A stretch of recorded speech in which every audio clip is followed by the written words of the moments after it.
goes off. He's tagged, finds the wall bang, trying to go for the 2K. He's able to pick it up. He's got one more player to get him to right up in front of sight. And he's not all he's going. Any other strategy right now? Going to the now. Is he gonna have time for this? Is he gonna have time for this? Is he gonna do it? Oh my god! He does it! The ninja can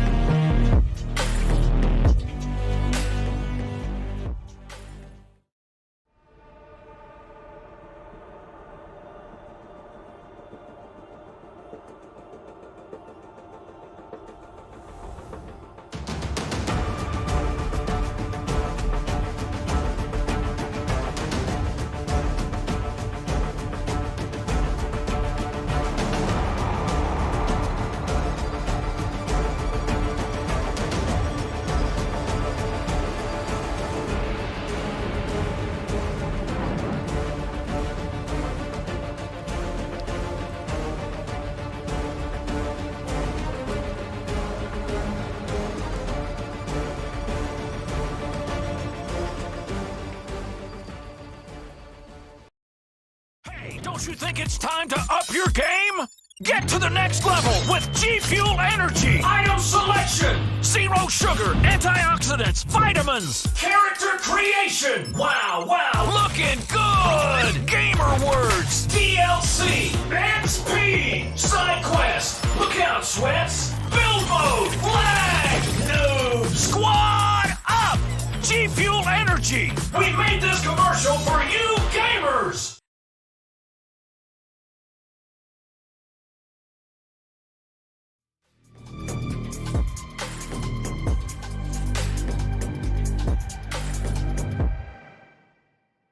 Good afternoon, everybody. Welcome back for some more Pro League Critical Ops Eurasia action.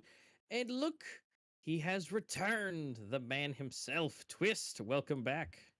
Yeah, glad to be here. Glad to be here. I'm back from my vacation. It went on for 2 weeks. I'm sure that Jake and Coolmark did a fantastic job while they were gone, but I'm back, and I'm back for some top Critical Ops action once again, because today we have two exciting games coming up, and I can't wait to get into them. But of course, before that, we have to check some things. As always, we have to explain maybe how the tournament works. So let's start with that.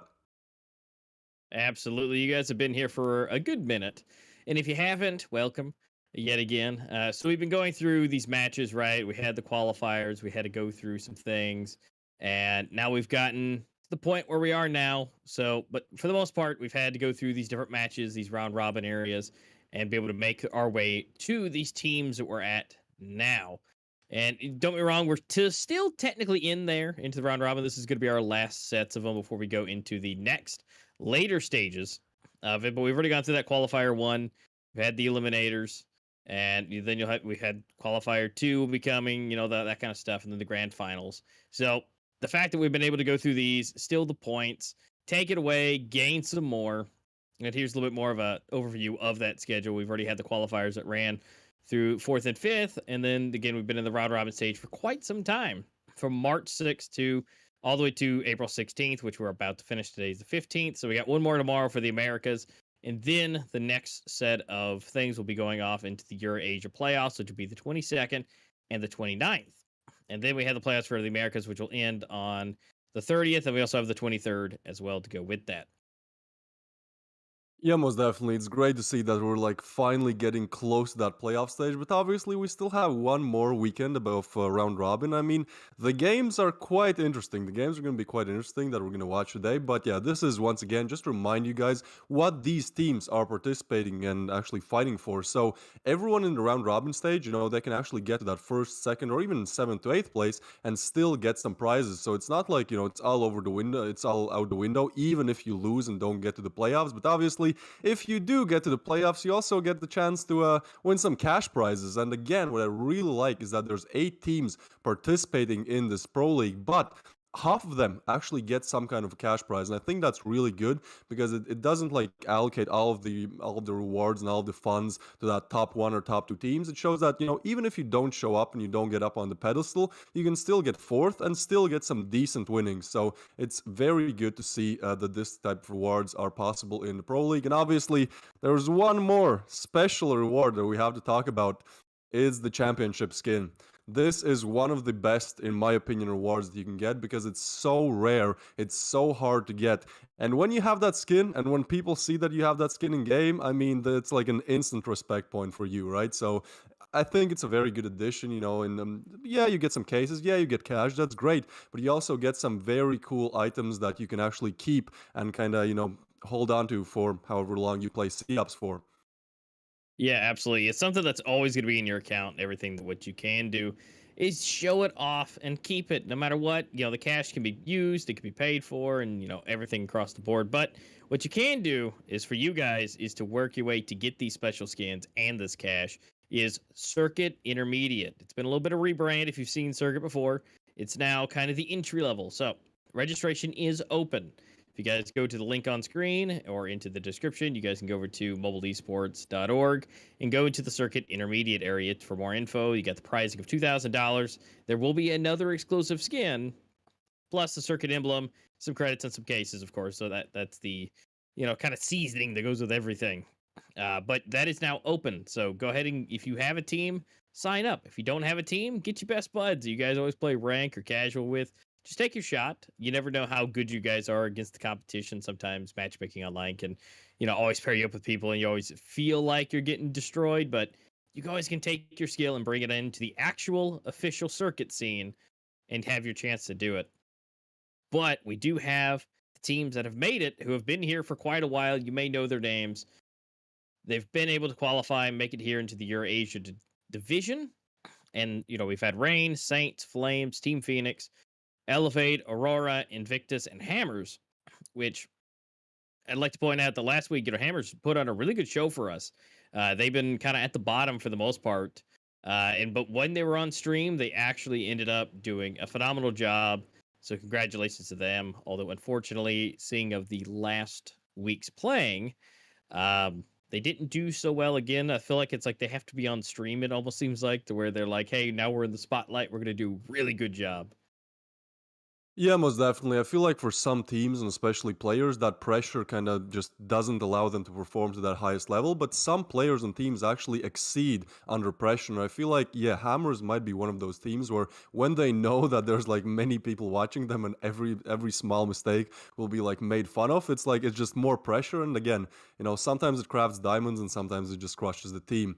But here we can see the standings coming into the week 6. So obviously there are some strong favorites. For example, INVICTUS have been looking so great in this Pro League so far, but also there are some teams that still have a chance, and it's still possible that they make it, or at least change the placings in terms of the top 4 teams that actually advance to the playoffs. So it's not like it's all over. Yes, this is the last round robin weekend that we'll get, but there's still a little area for improvement, a little area for change perhaps, and I mean, that's exactly why we're here today. So let's actually take a look at the schedule. So this is how the matches will be played for today. So on Saturdays, you can see here, we have the Eurasia region, and the first game is going to be Flames versus Elevate, starting any minute now. And then after that, in around 2 hours, we'll have Invictus versus Reign. 2 huge names, and I'm very psyched for this second game. But also, I kind of want to see what Flames can do against Elevate, because it does seem like it's, Elevate's game, but Flames can surprise you if you let them.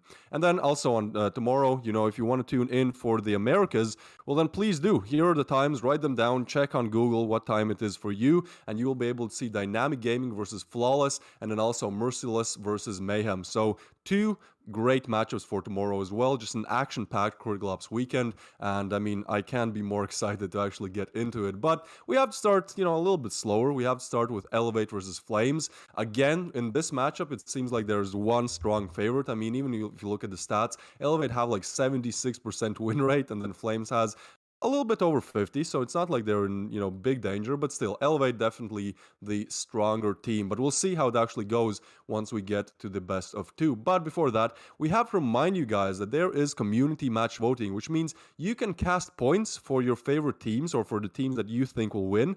And by doing so, if you cast them correctly, you're able to get prizes. So it's literally for free. You don't have to do much. You have to click like 5, maybe 6 buttons, maybe 10 buttons tops, but you can get prizes for free. You can get in-game cash. You can also get some cases. So why not do it? Please, if you want to, go and head over to play.mobileesports.org.app.voting. It might be a mouthful, but I'm sure you can figure it out. cast your votes, and again, if you cast them correctly, there's a big chance that you'll actually be able to earn some prizes. Yeah, everybody loves good prizes, some good cases, some good credits, and give you guys a chance to actually do some extra fun inside the game and have some little extra goodies. But Elevate, we've got to talk about them and their stats and what they've done. I mean, they're pretty solid. They've won a little bit. Now, this version of Elevate has won a little bit of something, a little $1,250. They've done some pretty decent placings as far as where they've been.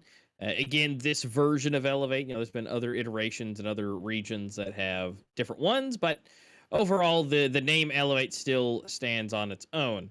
Now, we do have Noxic over here. He is the kind of front runner along with Melody, sitting up there with the over 100 maps played in a professional setting. Now, of course, obviously, they still have more across the board from that, but those two are your your most well-seasoned people pretty much ever. There's very few people who have over 100 maps played, and the biggest thing to take away from it all is most of them have above 50%. The only one who doesn't is Kissel, and he is just right there at it, and everybody else is up in the 60s, 70s, 80s, so their ratings are all good, just by any stretch of the imagination. And as far as their map statistics, pretty much matches that. Nothing really below 50%. You do get close. You got Raid there for 57, so it's not the best, but, half the time they're pretty much taking it home. So really their stuff is just looking really nice. But we do have to check out Flames, and so you guys have an educated decision to cast your votes, whether if you want it to be Flames take it home, Elevate takes it home, or if you want it to be a tie, you think they can equally get 1 or 1. Now, if you look at the stats here, it looks a little bit better for Flames. They actually took higher placings and more money over the course of their at least history that they have currently here. Now, when it comes to a little bit of their background and what they have, you do have Fair. He is over 100 himself, but he's the only one. The rest are, you see 18, 20, 15, and then you got some 50, 60, 70. Win rate, high 40s, and there's 150% there, but more often than not, they're just barely on the cusp of getting 50-50 win rate. So they may have had better placings just based off RNG and, the time of day, the maps they played, and everything that, came across the board that makes a win. But their stats are just a little bit lower, but their ratings are also looking really good as well. Now, when it comes to their maps, on the other hand, it looks a little different than Elevate's. So we have a little bit of zeros. And now that's not an incorrect. We do have NA for no data available. Soar, Raid, and Village they have had 0 wins on. And Plaza at 14. It's not looking great as far as their wins go in the professional setting here. But that doesn't mean that they can't win or they haven't done it in the past. Yeah, most definitely. Again, if you look at the stats, it's like Elevate have literally created a habit of winning, and we all know how hard it is to break habits. But then on the other side, like Flames might be that underdog that is able to at least tip the giant a little bit, at least fight it. Because again, like Flames, yeah, historically maybe we haven't seen like the greatest performances by them, but I feel like Flames is one of those teams where they just like they have some games where they just go crazy, and then they maybe lose 3, maybe lose 5, but Flames definitely have the punching power if they're kind of able to ascend to that higher level of consciousness and actually unlock it. But here we have the players. So first off, we have our man Noxic. This guy, not really much to say about him. If you've been watching Critical Ops Competitive for a while, you know who Noxic is, you know what he can do. On the other side of things, we have Affection. Again, the win rate might not be the best, but one of the things I want to kind of point everyone's attention to is the fact that with 33% win rate, having 1.23 rating is very hard to do. So even if Flames is losing, even if the team that Affection is playing for is losing, Affection is still able to put up great numbers, and that translates into his rating. So it's definitely not a player you want to discredit. Now, when we head on to the next kind of player matchups here, we can see that it's Fallen Knight versus versus Fair. And Fair, which is very interesting for me to note, is that back in, I believe, Circuit Season 5 or 4, he was insane. Also in Worlds, he was insane with the Eurasia, but we haven't really seen that much of Eurasia action going on in the hands of Fair recently. So I kind of do want to see if he does whip out that Eurasia today, and if he's able to kind of, live up to his old achievements with the Eurasia. Other side of things, of course, we have Fallen Knight, good win rate, good rating, not really anything else to say about that, just a very, very solid player that you definitely have to take into account whenever you're facing him. Then if we head on to the next player matchup here, I believe, yeah, it's Ecstasy versus Godsonitis. And I mean, both of these players have been playing well, but again, I'm very impressed that everyone on Flame's side, not everyone, but most of them, have very good above 1 ratings, so positive ratings, even when the win rates are not positive or are barely neutral or barely positive. So again, I feel like Flames as a team, they might lose, but that doesn't discredit the fact that they have very, very good individual performers here. Yeah, definitely. And I mean, really, they just do a good job. And the fact that, again, the rating does take more into consideration than KD and everything. I mean, Z-Rays, I mean, he's done good. He's still kind of new, 28 maps. Then Mora, 20. I mean, but still, they're staying close together. I feel like that win rate is really tipping their rating down just a little bit, uh, just to really not keep them up as high as they probably could be. But if they could figure that part out, I think it'd be fine. Melody, Rex here, being able to just bring it. They're really close together. Again, that he's actually still higher with the lower win rate with Melody with 110 maps. So again, a lot of stuff goes into that and what you're able to do as far as deaths and assists and everything. So they're looking really solid across the board down here with Kissel and LeQ, able to looking nice. They're super close. And actually, again, LeQ over here being higher rating and still technically 1 point less on the win rate. So everything is taken into consideration. So with their current stats, with everything that goes into it, they're looking really solid. There's a lot of potential there. They just got to really secure those wins. And then they should be able to bring that up and to have a lot better ratings and a lot better stats and to just really overall, again, round it out.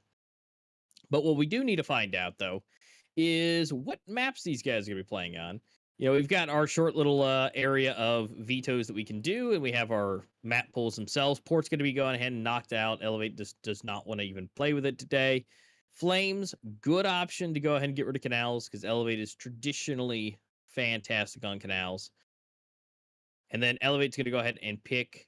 There we go. We're getting some of the less common ones. Here's the random factor. Let's see who can do what on Soar. Flames is going to go ahead and bring their map choice into play, in which case is going to be Raid. So oddly enough, Raid is not one of Flames' best one. That's one of those 0%. They've only played once and lost that one time. But as we saw in the stats, it is Elevate's worst map they have. So it's their best chance, I would say. So hopefully they've planned to do so with that. Now, it may be a little bit tilted. We've heard from you. We know what you guys like and what you guys think. It seems you might be a little tilted to Elevate. And not even there's none of you out there who thought it'd be a tie. Nobody's here with me. I've always been the tie guy at this point, so it's like really no one. Come on, someone's got to bring it in there. But 2% or 3% for Flames, 97% for Elevate. Nobody thinks this could be a 1-1. Respect to the 3% diehard Flames fans. That's what I like to see. When your team is up against Elevate and you're like, yeah, sure, I'll cast my points. I'll cast my points for my favorite team. I mean, you gotta respect that, right? In terms of the maps, it's actually quite interesting to see. I'm not sure. I like to see Soar, but I'm not sure it's a good decision by Elevate to actually pick it because it's a very random map, right? Like we almost never see it, and I just kind of feel like if Elevate picked like a more standard map that they've played more and that's way more established, for example, Grounded or something like that, like it would just be an easier win because they don't know. Like probably sure Flames haven't practiced Soar at all, and perhaps Elevate have, but still Soar with how little it's being played, both like on streams and like also in scrims with how little it's being played, I think it could go very chaotic. And then Flames pick Raid, which is another chaotic map. So whichever way it goes, I mean, again, it's kind of heavily tilted towards Elevate, but whichever way it goes, I feel like we're gonna have a very, very, very chaotic best of two, because Soar, it's one of those maps where you just can't predict what's gonna happen just due to like lack of data, but also like just like due to the lack of like information about how these teams actually approach the map. But then on the other side, like Raid is just a chaotic map, even though it's played way more than Soar. It's still a very chaotic map where like fast pushes is the meta, or like just rushing the A side in 15 seconds and planting the bomb and then playing on retakes is the meta. So it's gonna be fun. I feel like this is one of the best kind of maps that we could have had, just because of how more fun it makes. Because if we had like two very default, very standard pro maps where like slow play is the meta, it would just be more boring and probably Elevate would win it out way more easily. But this map pool I like. So we're gonna start with Soar any second now. I believe the knife round is underway, and yeah, we'll just see how it goes. I mean, Flames, the best they can do here is just win the knife round and start on the coalition side, and perhaps have some advantage going in. But it seems like that's not really gonna happen, because two players remain alive on Elevate and they win out the knife round. So most likely they will start on the coalition side, since it's the way stronger side to start on Soar. Yeah, definitely. And the thing that really changes things up a little bit with it being Soar is that KSG. We've seen in well, not really a good couple of times, but a few times we've seen that, that is a real big contender. And with that being in play, I mean, going into the B side is a really good option now. I mean, it's not like, you can really just pop corners, take people's faces off in one shot. Especially these earlier rounds. So honestly, we saw that last time when we watched Soar, and I'm really hoping that we get to see it again, and that really can change things up. And I feel like Soar has changed because of that. That we're able to see that kind of play to where it was kind of standard, people were going the same routes, but now that they're able to go through the buildings, it really makes things a little bit more chaotic and makes whoever's on the coalition side really think about where they want to place themselves. Yeah, most definitely. That's something you have to take into consideration when you're playing Soar. And I mean, Elevate, yeah, they're starting on the kind of smarter side to start on. It's Coalition. Normally, like, if you get 9 rounds on Coalition, that's like standard. If you get 10, that's like good. So that just means Flames are gonna have to climb the mountain early on. And it seems like, well, they're able to at least do something in that regard. Affection takes on Solid Knight, so that's good. It's not everything, but that's good. And it seems like they're going for the A side of push. Oh, look at that. The bomb is actually coming in from A long, and nobody from Elevate is looking there. So they might be able to get at least a few kills here, or at least some damage in, kind of surprising Elevate. I like this by Flames. It's a very good sandwich. It's a very good crush towards the A side. And they actually do get on side. Twirl with a double. This is exactly what Flames need. And a triple for Twirl.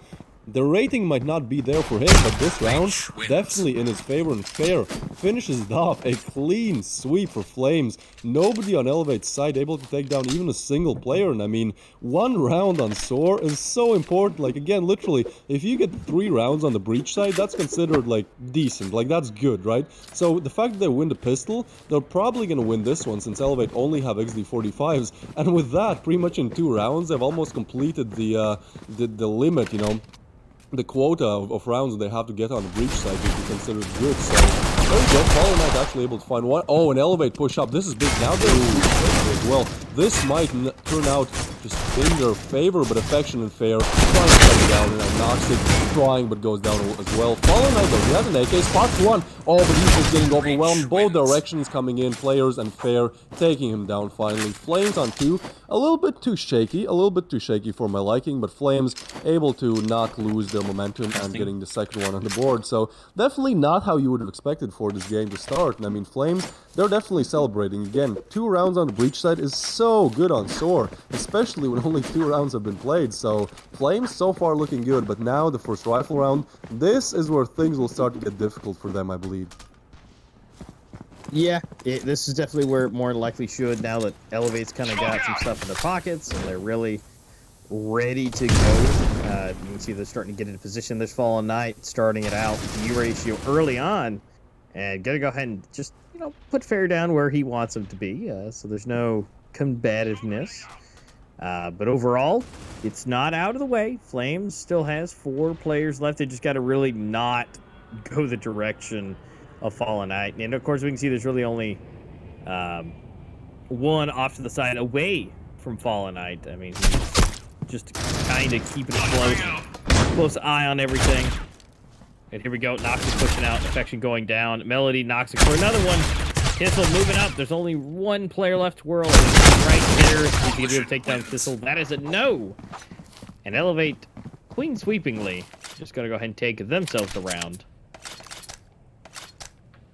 That's kind of what you'd expect from Elevate, you know, they don't really want to let Flames advance too far here on the breach side, so it's good to see that, you know, when the rifles do come out, Elevate are able to secure it, and now Flames actually have to go full eco. I mean, they could have, like, forced something, but I think it's the way smarter decision to just go kind of full eco here. They're probably just gonna like stick together yet do this, and actually Fallen Knight, it's a one-shot weapon, so if he gets overwhelmed, oh look at this, Noxic, he hasn't spotted Reach. What is happening? Finally spots him, takes down Reach. That was getting too close for a second. Affection actually able to get one. Oh, and Noxic almost going down, but help is arriving, and there you go. Elevate taking down almost everyone. Fair now. He is left alone with that P250, not able to retrieve Kissel's weapon, but actually his position might be a little bit of a oh, there you go. Fallen Knight takes him down. Fair goes down. So they were expecting that. I thought that his position might be, you know, not expected from Elevate, but eventually it is checked by Fallen Knight, and that's an equal scoreline. So yeah, Elevate, they're definitely not happy about losing those first 2 rounds, but I feel like when they have those rifles in hands, when they're just running their defaults on the Coalition side, it shouldn't be too much of an issue for them to have a good scoreline here on the Coalition side. Yeah, and this is a really weird play here for Flames. Fair being the only one. He's got the U ratio, and then we got a bunch of deagles and a revolver. I don't think we've ever seen pretty much the biggest cannon with a bunch of hand cannons and well, the revolver cannon. I mean, everybody's just kind of going somewhat kind of long range of that, but Noxic's gonna go ahead and say no to Affection. They're just going to go ahead and pass it back and forth. A little bit of damage here, a little bit of damage there. Yeah, it's a really weird combo to see them trying to really push the U ratio and a bunch of deagles. I mean, maybe it'll work. Although, again, a bit of damage done. Actually, here is going to see what he can do. He's going to go ahead and take 1 and 2. Rex going to go down along with Amora. Leaving it up to Twirl and Fair by themselves, completely separate. Oh, and that's big. Oh, hang on. Yeah, same exact time. Fair, Twirl getting 1 each. Kind of evening up a little bit. They can maybe pick up one of those weapons. I think that would help them out a little bit. But now they're going to circle back around together. Fair's coming to help out. Honestly, well, if they pick up 1 more, I think it might be totally possible. Yeah. Okay, well, there we go. Kissel going down, so now we're at a pretty good spot. I love to see that. I love to see that Fair's playing with the Eurasia again. Like, he was so good with it. He was literally doing clip montages in Worlds with the Eurasia. Now he has brought it out again. We didn't see it in the previous weeks, but now it's out. And I mean, they don't win the round. They actually save Eurasia, which I kind of feel like is a smarter decision, especially with $900 to Fair's name. But I mean, he's definitely making impact, right? So hopefully we see more of that. But I feel like Elevate, they're just so confident, and you know, sometimes overconfidence is not good. But in that last round, we saw Noxic towards A-Long. He was just peeking. Like, normally when there's at least 2 players holding that, sometimes even with a sniper, Noxic was just peeking that. He was just like, sure, and he didn't get a kill, but he did get some damage in. And also Ecstasy towards mid, he got, I believe, 1 or 2 kills. And normally when you get a kill, you would just kind of rotate away on the Collision side. But what did Ecstasy do? He just pushed up mid. So Elevate are definitely in a position where they think they can take this game. They're very confident. They're not like adjusting to Flames' playstyle. They're just playing their own game and kind of making Flames be the ones that adjust. And I mean, so far it's working. But actually, I am impressed to see that, you know, some of these rounds are close. Like that last round, sure, the time was not on Flames' side, but they definitely had like good effort, you know, coming in. So it's going to be interesting to see how they adopt. Seems like they push A-Long, or at least try to get picks A-Long a lot. And there we go. Twirl gets another refrag. That overconfidence might have Kind of worked the wrong way there for Ecstasy. Noxic is able to find one, and so far Flames aren't really committing anywhere. Seems like they're just falling like flies here. Fallen Knight gets Twirl as well, so that's a 2v4. The bomb is in the hands of Reeks, but I mean, he's isolated, his teammate is nowhere to be found, and even though he might find a little bit of timing gap here, and perhaps even get the plant, I do think that this 2v4 is maybe a little bit too much to ask, unless he gets this kill. He does get Melody, and now I believe he should go for the plant. Maybe he's just kind of sticking around, waiting for some more players to peek, but now his location is known, and there you go, the Jiggle comes in, and he just gets overwhelmed any second there. Flash comes in, and yeah, Noxic takes him down. I'd say a little bit too careful, you know, not going for the plant, but the plant is gonna go down. Reeks' position is known, he's just wall-bang spam. He does get one, and both players are coming into the same direction, so he might be able to deal both of them. Gets another one. Now it's a 1v1 against Noxic. Now Noxic is good, but Reeks already 2 to his name. He's getting spammed. He's reloading. He's doing everything they can. He actually gets the clutch. 1v3 for Reeks. That's insane. Against Elevate as well. He gets the bomb plant, gets a 1v3 in his hands, and gets Flames on 3 rounds. Such good execution coming in from Reeks there. Yeah, absolutely. And the fact that they're tying it up, they're keeping it really close. I mean, I don't know what's early game, but they still have everything that they could possibly want. So right now, they're looking pretty good. I mean, 3-3, it's really not the worst. I mean, going up against Elevate, I mean, you definitely would want to be in the lead, but staying close to them, I mean, it's really not the worst thing in the world. So, you know, they could be, you know, completely losing it. So the fact that they're staying close with them is fantastic. And right now, Noxic being getting taken out along with Fallen Knight. I mean, they're evening it up. I mean, it's really impressive to see Flames' ability. Because at the beginning, Flames is not doing that great in the, the first couple of weeks, but they've really developed themselves and really developed their abilities over the course of these last 6 weeks. And so the fact that they're putting up a fight to elevate is really just showing a testament to their ability to learn and train themselves in preparation for everything here for the program.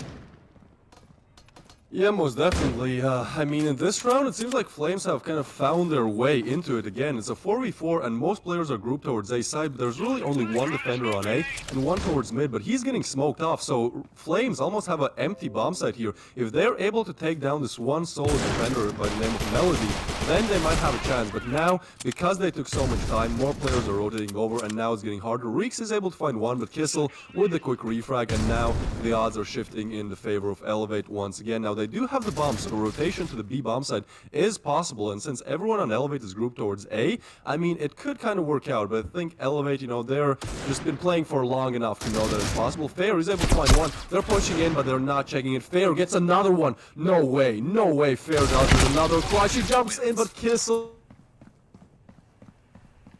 but just not on target. So again, these rounds are so close. They're way too close for my liking if I was an Elevate fan. I mean, it's just like every single round, it seems like Elevate are, you know, in the lead, and then Flames in that late stage of the round somehow are able to capitalize and almost, you know, sometimes win it, sometimes not, but every single round is close. And with Flames playing on the breach side, this is especially impressive. So yeah, great stuff from Flames coming here, and we'll see how they advance in the 8th round of play. Seems like A long is again the point of congestion here. Yeah, it definitely does, and the fact that we're just rolling pistols is probably not going to go too well. Melody, he's gotten 3. Make that 4. Is he going to go ahead and make it a clean 5? Make it a baker's dozen? No, it's going to be Noxic going to go ahead and just take it himself. And unfortunately, no ace coming in.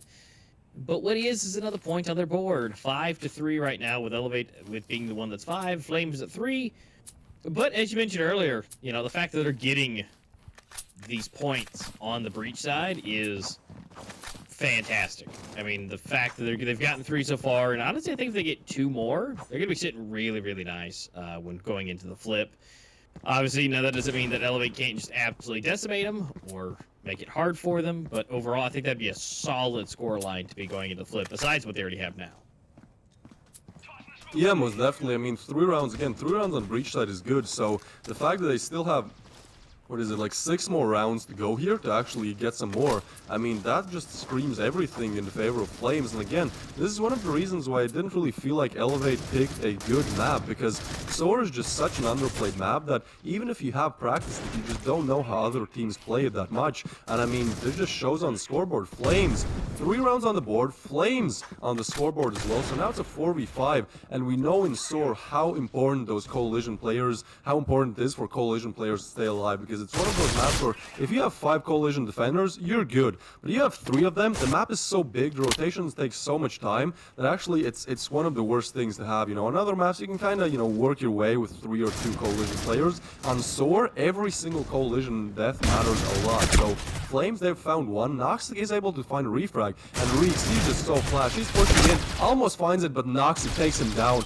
A big double there from Noxic. So now, again, the odds start to shift towards the favor of Elevate, but we've seen how that has gone historically. You know, literally Flames won a 1v3. One of these rounds was 1v3 that Flames won. I believe it was Reeks. So it's still possible, but it seems like Melody is going to deny that possibility. Clean headshot onto Fair, and that's Elevate on 6. And actually the money situation on Flames is still good, so they're going to buy up. I think they could even buy until the end of the game here if, you know, they get a few kills, maybe perhaps even a plant in some of these rounds. So in terms of economy, Flames are looking good. But again, 3 rounds is very good, especially against Elevate on the breach side on Soar. But I feel like if they got that 4th, perhaps even 5th, then they would have a very solid ground coming into the flip side here. Yeah, definitely. And yeah, it's just those couple of rounds the Flames really needs to secure. And I mean, they've done good. They've whittled down Elevate, you know, a decent bit. So I mean, it's not that they're just losing some of these gun battles and like that. Like what, 3 of them just got flashed, and I mean they're moving away back, but that could have been absolutely terrible if they got pushed right there. What they're bringing in, what they're trying to get into the A side, which I mean they're all there, but it's just getting into those that, you know, right there, that pinch where you have Melody and Noxic just holding you back, and then you have Kissel right from behind. I mean, it's a hard spot to be in. Melody's taking down Fair, so he's able to get 2 plus Rex, and Melody able to pick himself up 1-2, and now it's all up to Twirl and Affection. Yeah, it's kind of whittled away. I mean, Melody, I say, is the only one guarding the kind of the real area, because he's pretty much killed everyone at this point. And so this is kind of what you would expect from one of the most seasoned professional players we have in this lobby. I'm pretty sure he is the most seasoned. I think he had 1 more above Noxic. So not the best. He's not able to, you know, take an ace again, but Affection's definitely going to try and be as much of a nuisance as possible. Yeah, I mean, unfortunately, the time is not really on his side. There's like 5 seconds left, so he'll probably try to go for the save. Perhaps hold a little bit of an aggressive angle, you know, take a late peek. But seems like Ecstasy is actually going to be the one taking the peaks here and taking the frags here. So Affection goes down. No save for him, but the money is still good on the side of Flames. So at least they're able to buy. And it seems like Flames, they take a very interesting approach to this breach side. They start with a very early push. Like they either show like pool presence or they show a long presence, and they try to like establish map control. But if that fails and they're not able to like progress further early on, then they kind of take a chill pill. They take a break for like a minute, and then they try to execute in the late stages of the round. So I mean, it's interesting. It's definitely interesting to see. That's not really an approach that you normally see, but so far it has been somewhat working. I mean, in this round not so much. Noxon getting a nice frag there, so now a 3v5, and yeah, Flames kind of grouping up towards that pool area, but I believe either Imuri was spotted or, well, definitely the gunshots were heard. So Elevate, they're not really going to let Flames take map control for free here. And with 3 players being alive and Melody spotting one of them, I'm not sure it's that possible. I mean, Reeks getting that frag definitely helps. But again, it's a 2v4, and they know where both players are. So the smarter choice here is to rotate. But the problem is, Elevate have already thought about, you know, the backstab. So there you go, Kissel and Noxa getting 1 each. 2 backstabbers doing what they should be doing, getting Elevate on 8. And with this, it seems like even though Flames had a great start, now Elevate are slowly starting to show their dominance. And yeah, Melody, as you said, one of the most seasoned players, rocking a 3 KD on the Coalition side of things here. But again, like Fair has been doing really well with the ratio. Like it's hard to have a neutral KD when you're down like 5 rounds, especially against Elevate. So I do believe like it's not all over yet for Flames, especially like once we get that Coalition side. But then after this round, they have to get a pistol if they actually want to have a chance to at least attempt to come back. Yeah, and I mean honestly, we mentioned stats are important, which in this case it seems like it is.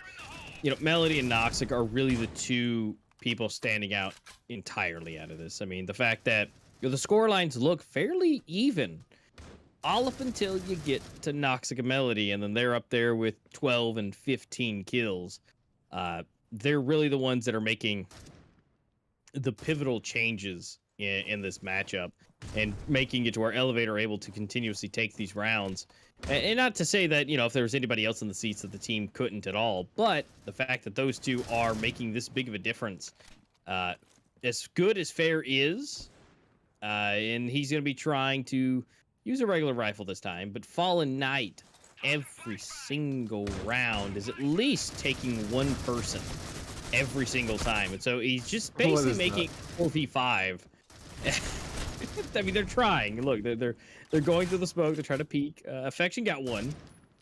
It was just such chaos from both teams. It was like 3 players in the smoke. Kissel like spamming all of his bullets, finally finding one. Just very chaotic, very signature for Soar. But here we have 1 player left alive. Now it is Fair. We know how good he is with the rifle, with the Eurasia. Now he actually picks up the Eurasia 1v2. Very interesting choice. Not spotted there. Oh, and he goes for this. This is what I'm talking about, right? Like Fair, every time that we see him play, he goes for these crazy clip montages, and somehow he's able to find the frag. But again, Flames lose due to time. It seems like 3 or 4 rounds in this half, they've either lost or just were not able to really do anything because of the time running out. So that strategy of just kind of taking it slow if the initial efforts don't go their way, I mean, it doesn't really work out for them like sometimes. So that's something they have to pay attention to on the breach side once we get to the second map, that being Raid. But here we are heading into the switch, and this is where things get interesting because again, Soar is a very Coalition heavy map. Like if you are on the Coalition side, you're almost guaranteed to get like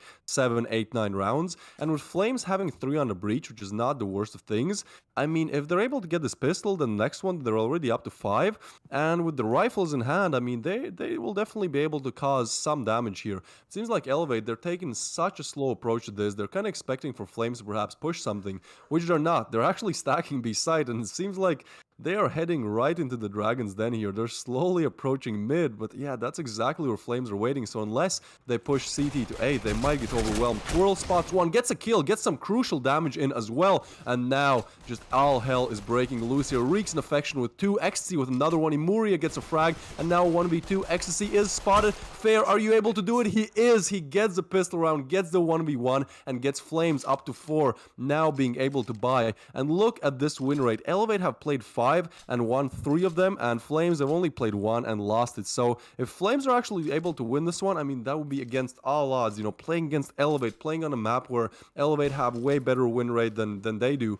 But so far, again, it's looking good, especially with Elevate buying, kind of, going eco in this round. If they're able to take this round, then it's looking very solid for Flames. Getting both pistol rounds definitely works out well for them. And Affection actually only gets 1, but Reeks, that's what they needed, gets a double, turn into a triple. So now Melody, the only one left alive, and Reeks, he's just going for blood here, gets a quad kill in this round, pads his stats a little bit, and gets Flames up to 5. Yeah, I mean, Flames bringing it back a little bit. And I mean, Reeks doing a good job himself. I mean, he's just right there. He what 1.6. I mean, he's good maps, good solid amount. Support player, which I mean, honestly, I think he was doing a little bit more in support in his team. I would say he was putting him in the backpack and carrying him around for that round. I mean, he gets pistols, I mean, still, but you know what? He still did it, so it's still a good feat nonetheless. Flames is definitely got a little bit, to fight against. I mean, Fall Knight, you can see he's got the ratio again, so it's going to hurt when he gets used. Although maybe not. We're gonna see that go to take it out. Reeks for 1 and Amora for another 2. And now we're going to be seeing Ecstasy able to pick off 1 himself. So Reeks going to go down. So at least now that shenanigans is out of the way for Elevate to deal with. But Noxic and Ecstasy, both still alive. They're separate though. So really, and Ecstasy is the one who has half HP and has the bomb by himself, although in a good, safe spot. Nothing too crazy. Noxic trying to make his way over, but will he be able to go up against Twirl here? This might be that turning point. Okay, he can. He's opened it up a little bit. And now we're going to start seeing some movement coming about. Affection swinging over. And Ecstasy maybe trying to do that. Noxic may try to come over here to provide some ability to move. And here we go. Fair's going to make a peek. Throwing the flash. Will it go off in time? It does. He's able to get out of the line of fire. Take down Fair. Or Fair, take down Noxic.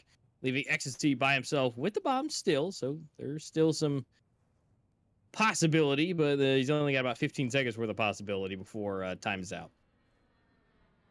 Yeah, it seems like because on the breach side it's so hard to really do anything here on Soar, like teams just take their time, and again, this is one of those rounds where, I mean, he could go for it's a 1v3, but I think saving it is smarter since he only has $700 to his name. But yeah, these rounds are really like late stage in most of these games, but Fair actually playing it to perfection there, Nailong, and Muria here, I mean, this is my favorite rat spot on Soar as well. It's like such a hard angle to hit. You're pretty much like glitching on a head glitch there, and then you jump up, you know, you're able to switch your position. So it's a very good position to hold. It's very annoying for the opposite team. But I mean, at the end of the day, if it's not banned, then you got to use it. Especially in Pro League, you got to use and take advantage of everything that you can to actually win it. And it seems like Flames are doing exactly that. Winning 3 rounds on the Coalition side. So far, Elevate have not punctured anything in Flames territory in these breach side rounds. I mean, now Noxic is able to find one, so that's definitely good. And they're going to push pool. You know, that trick of kind of holding that head glitch area, it might work, but not if you get overwhelmed and you're expected. So now pretty much everyone on the side of Elevate is advancing towards that pool area, and we have 2 players on Flames. But there we go, Fair and Twirl with a big double. Noxic is able to refrag immediately. So now 3v3 situation with Elevate. They might take it a bit slower here. They might rotate back. They might fake that they've rotated. There's a lot of options, and I think this might be one of those rounds where, you know, time will tick on, because both entrances to both mid and A site are smoked off. So, I mean, Elevate pushing through smokes, it sometimes can work, but most of the time you don't want to do it because you'll just die. So I feel like Elevate might just wait out for these smokes to disappear and then kind of plan out their next move of attack here. Oh, and there you go. Affection actually spotted something. Throws the nade, which might cause a good amount of damage there. I like that he's switching positions. I like that he's kind of just going back, and Fair spots another player. So pretty much Flames know where the attack is going to be. Oh, and that's a good wallbang. Fair finds one, and Affection trying to find it, but actually Fallen Knight takes him down. So now a 2v2, and Fair misses a crucial shot, and Noxic is able to get a brace there. So 10 rounds for Elevate. They break the double digits and put the first one on the breach side on the board. Yeah, first one in double digits. That's gotta feel good for Elevate on their map. So Flames got to bring it back just a little bit. I mean, we are going to see them go eco. We do see Fair. He's got, you know, that beautiful KSG, and I would assume he's going to go hang out on the B side. And it looks like he is. He's going to meet them right at the door, and just hope that that's the direction they want to go. We're going to see Fallen Knight is hanging out close by, so that's at least possibly going to be one. But it looks like they are just completely leaving the A side almost open. I mean, we're going to see Amora over there, but I don't think it's going to be too crazy. Although, here we go, Fallen Knight going down to Fair. And we're going to see some weapons being grabbed, which is going to be great. This is going to go and pick them up. And it looks like, wait, there's too many weapons. Did they buy and just drop them on the ground to make it look like they had pistols, just to then pick up the weapons after one kill was gotten with the shotgun and then just absolutely obliterate? That's some 200 IQ plays going on right there. It's like, wait a minute, there's one too many guns right there. It's like, wait a minute. Yeah, they did. And so now it's up to Fair, Ecstasy. Oh, this could be, oh, the perfect timing, and just look at the wrong direction. Fair able to get it. So that's going to be Flames rocketed up to 7 with the, like, I'm going to say 1,000 IQ play. I mean, that was ridiculous to just pretend that you only have pistols. It's definitely a smart play. It's definitely something we haven't seen so far. And I mean, I like to see that. I like to see these kind of one-off plays that sometimes do work out. But I do want to point everyone's attention to the fact that Fair currently has 17 frags and 10 deaths. That is absolutely insane, especially against Elevate. 1.7 KD, and I mean, there's definitely a reason why he has that. Every single round, he's able to, put some damage in, especially when that crucial 1v1. Yes, maybe a little bit of timing and luck, on his side, but still, Fair is doing the heavy lifting here for Flames. But it's not like everyone else is sleeping. It seems like everyone on Flames is up to their almost best performance, almost best they can do, and it definitely shows on scoreboard. Oh, and here, Affection almost have a cross fire there. He is spotted, so Elevate's players will drop back, and actually they will make quite a quick rotation towards mid, and Twirl going down from that Eurasia is not going to be good, because now Elevate, they're allowed to push that mid, and there's only one defender, that being Fair, left on a B bomb site. Now we know how good Fair is, but I feel like if he peeks that mid angle, he might get shut down. He does spot someone on the radar, I do believe. But yeah, now Flames have two defenders on the B bomb side, which is better. But Elevate, again, they very much like to just go for these rotations, to spot one angle, perhaps get a frag, get some info, and then rotate away. And that really makes it harder for Flames to just hold it. But Affection here gets one. Two would be perfect, but good damage. That's also very good. So now 3v4, but some players low on timing again on Imuria's side. But this time Melody with the quick flick there, and Fallen Knight takes down Fair as well. So now Reeks left in a 1v4. Now, pretty much all of the players are low, but still, it's 4 players, and all of them are from Elevate, so Noxic gonna find the final player of Flames left alive, and that's gonna be Elevate on 11. So, even though Flames still have a good chance in this, I mean, again, that breach side is very hard to play on. The problem is that their money is not really there, so here we'll only see like one hero AUG, and the rest is just gonna be pistols. They might even push something, and if Elevate get this 12th one, I mean, Flames have to complete 6 rounds in a row against one of the best teams in the world. So yeah, it's definitely a lot to ask. Still a chance, but with every round coming, with every one of these rounds, it seems like Elevate are just getting closer and closer to victory, especially with Kistel Melody getting a double there. There's not really much that Flames can do, and now Fair, he'll have to do so much with this AUG. He has a good position in that smoke. I like the idea of hiding in the smoke. Sometimes it does get spammed, like Melody just did, so yeah, they're just gonna move in, and I feel like Reeks and Affection, the best that they can do here is just gonna look for some exit frags, perhaps pick up a weapon going into what could be the final round of play on Soar here. Yeah, Elevate seems to have really taken these rounds to heart, and you know they've really warmed themselves up. And ooh, there we go. Reek's able to kind of pick one weapon up. He's trying to get out of there, maybe hold on to it, a little bit extra that he doesn't have to spend.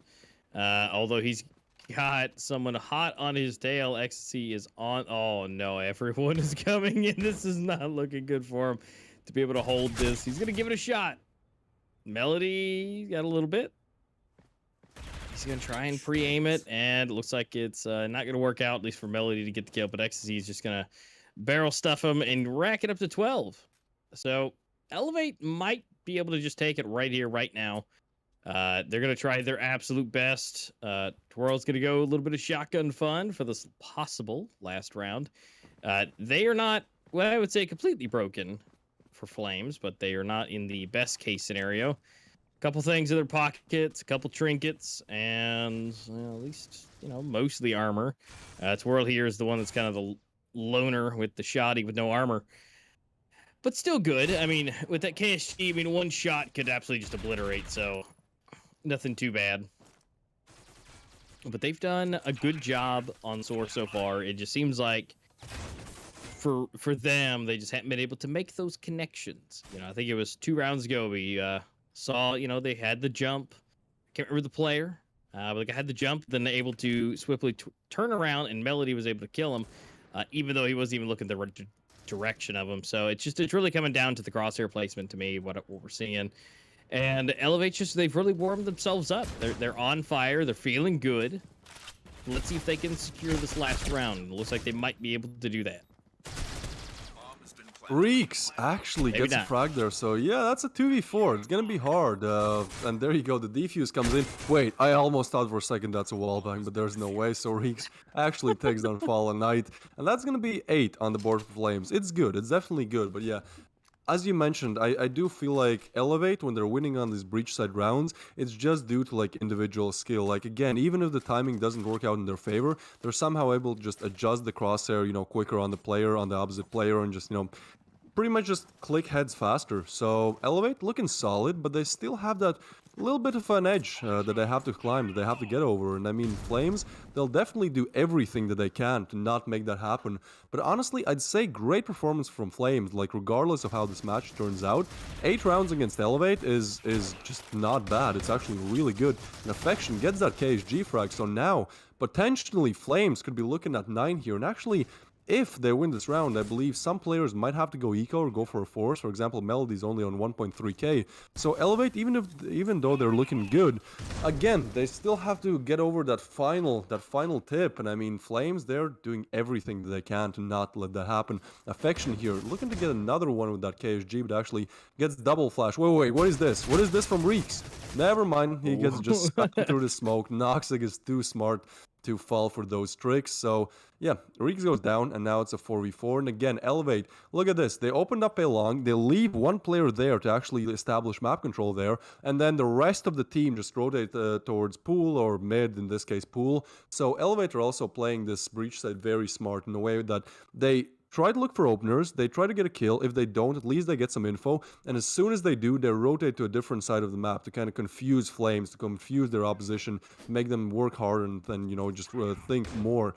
So now I believe Flames know that they are heading towards A. The question is, are they able to deny it? Imuria here, the last man left on the A side. He has to go big, and Twirl gets caught completely off guard. So now it's on for the man of the match, for the man on Flames side here. Fair has been great, but Noxic denies any chances of even attempting the clutch. Elevate on 13, a bit of a tougher game that we probably would have expected, especially looking at those 97% community votes casted Elevate's way, but still, Elevate showing why they are Elevate. Noxic topping the scoreboard here with Melody. They did great, as well as Fair, but yeah, Elevate just a little bit better in all departments, and so they take the first map 13-8.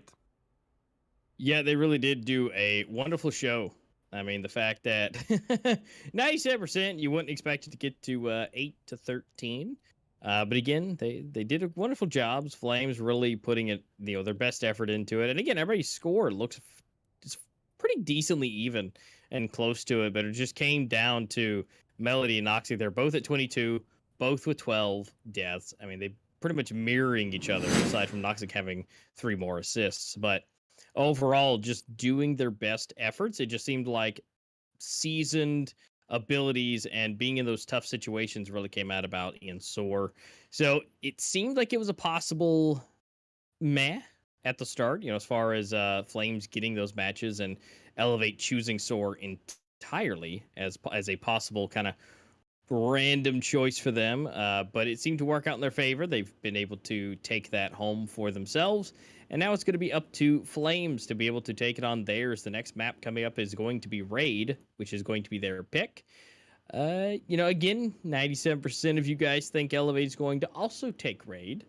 But, you know, you 3%ers out there, this is Flames' choice. It's their chance to show that, yeah, maybe that one loss that they have on it is a bit of a fluke, but we will find out all those gruesome, bloody details when we come back from a short little break. We got to get them into that lobby, so get some drinks, get some snacks, refuel yourself, and we'll be back after the short break for map game number 2 with Raid with Elevate versus Flames.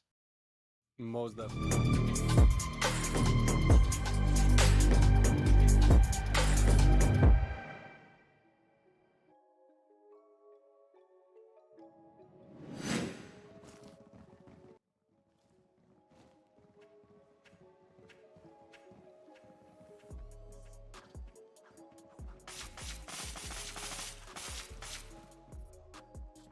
Breach wins.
Bomb has been planted. The bomb has been planted on B. Defusing the bomb.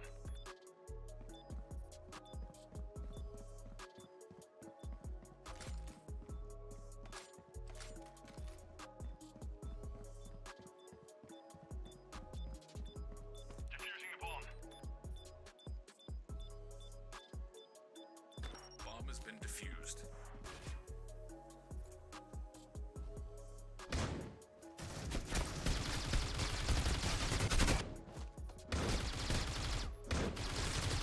Bomb has been planted. Bomb has been planted on B.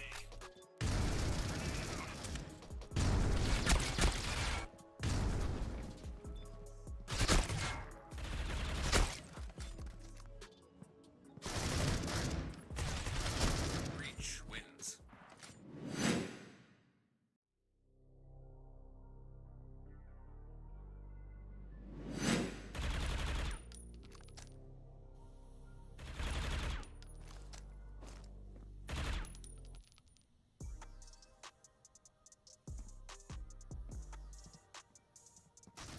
Coalition wins.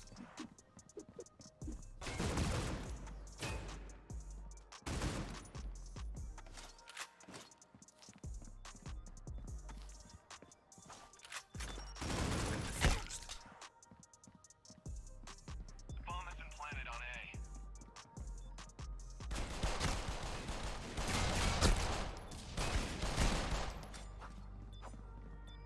I'm defusing the bomb. Bomb has been defused.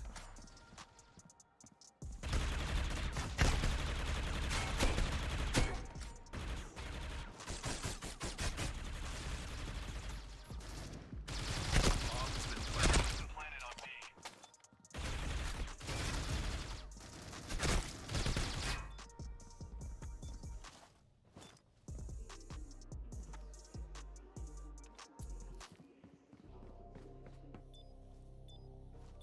Bomb has been defused. Bomb has been planted.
corner once that flashbang goes off. He's tagged, finds the wallbang, trying to go for the 2K. He's able to pick it up. He's got one more player to get him to his brain up in front of sight, and he's not all he's going. Any other strategy right now? Golden Eagles now. Is he gonna have time for this? Is he gonna have time for this? Is he gonna do it? Oh my God! He does it! The ninja defeats.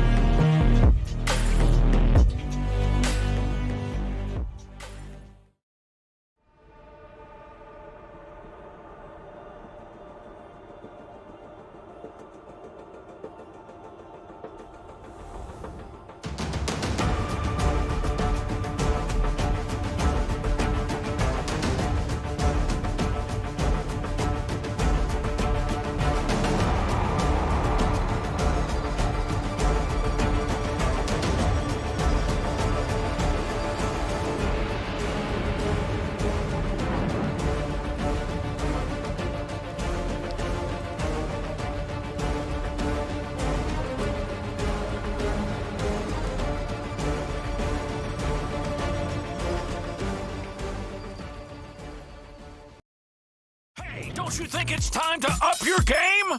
Get to the next level with G Fuel Energy. Item selection. Zero sugar, antioxidants, vitamins. Character creation. Wow, looking good. Gamer words. DLC. And speed. Side quest. Look out, sweats. Build mode. Lag. Noob. Squad up.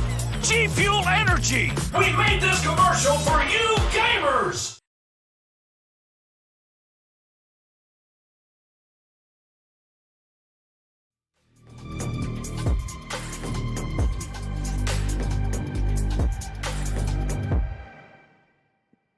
All right, guys, welcome back.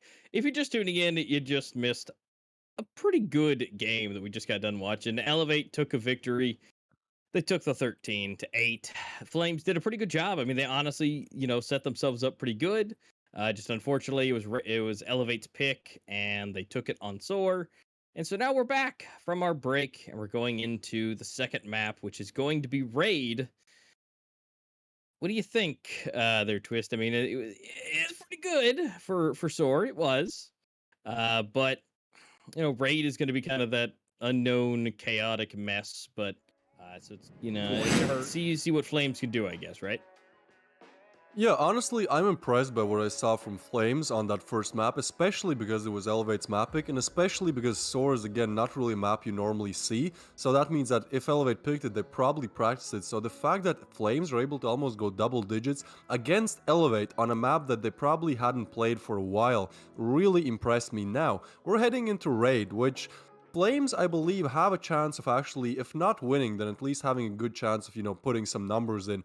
Because, again, what we saw in the first game, like, Flames were playing very good individually. For example, Fair, he was just, like, almost carrying the whole team. But you can't really say carrying. Just because he had more kills doesn't mean that, the rest of the team wasn't, up there in terms of performance. So, I do wholeheartedly believe that Flames will get more rounds on Raid than they did on Soar. Because it's their map pick, because they've probably practiced it for a while. And also, because I think Elevate might be kind of underestimating Flames in terms of what they can do. Now, the problem is that I believe Flames are not really able to do anything in terms of getting into the playoffs, even if they win. So there might be a little bit of a mentality thing where, like, yeah, we can win Elevate. It would sure look like a good badge of honor.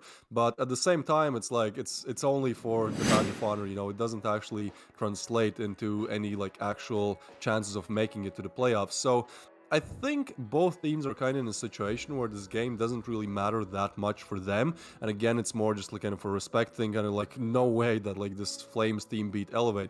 So I think once we get into Raid, we shall see. I do think that Flames might be able to win both pistol rounds again. I really like how they played both pistol rounds here. They were really dominant on them. It looked like they had specifically prepared strategies for the pistol round, and they actually worked out. So that's one thing that I like.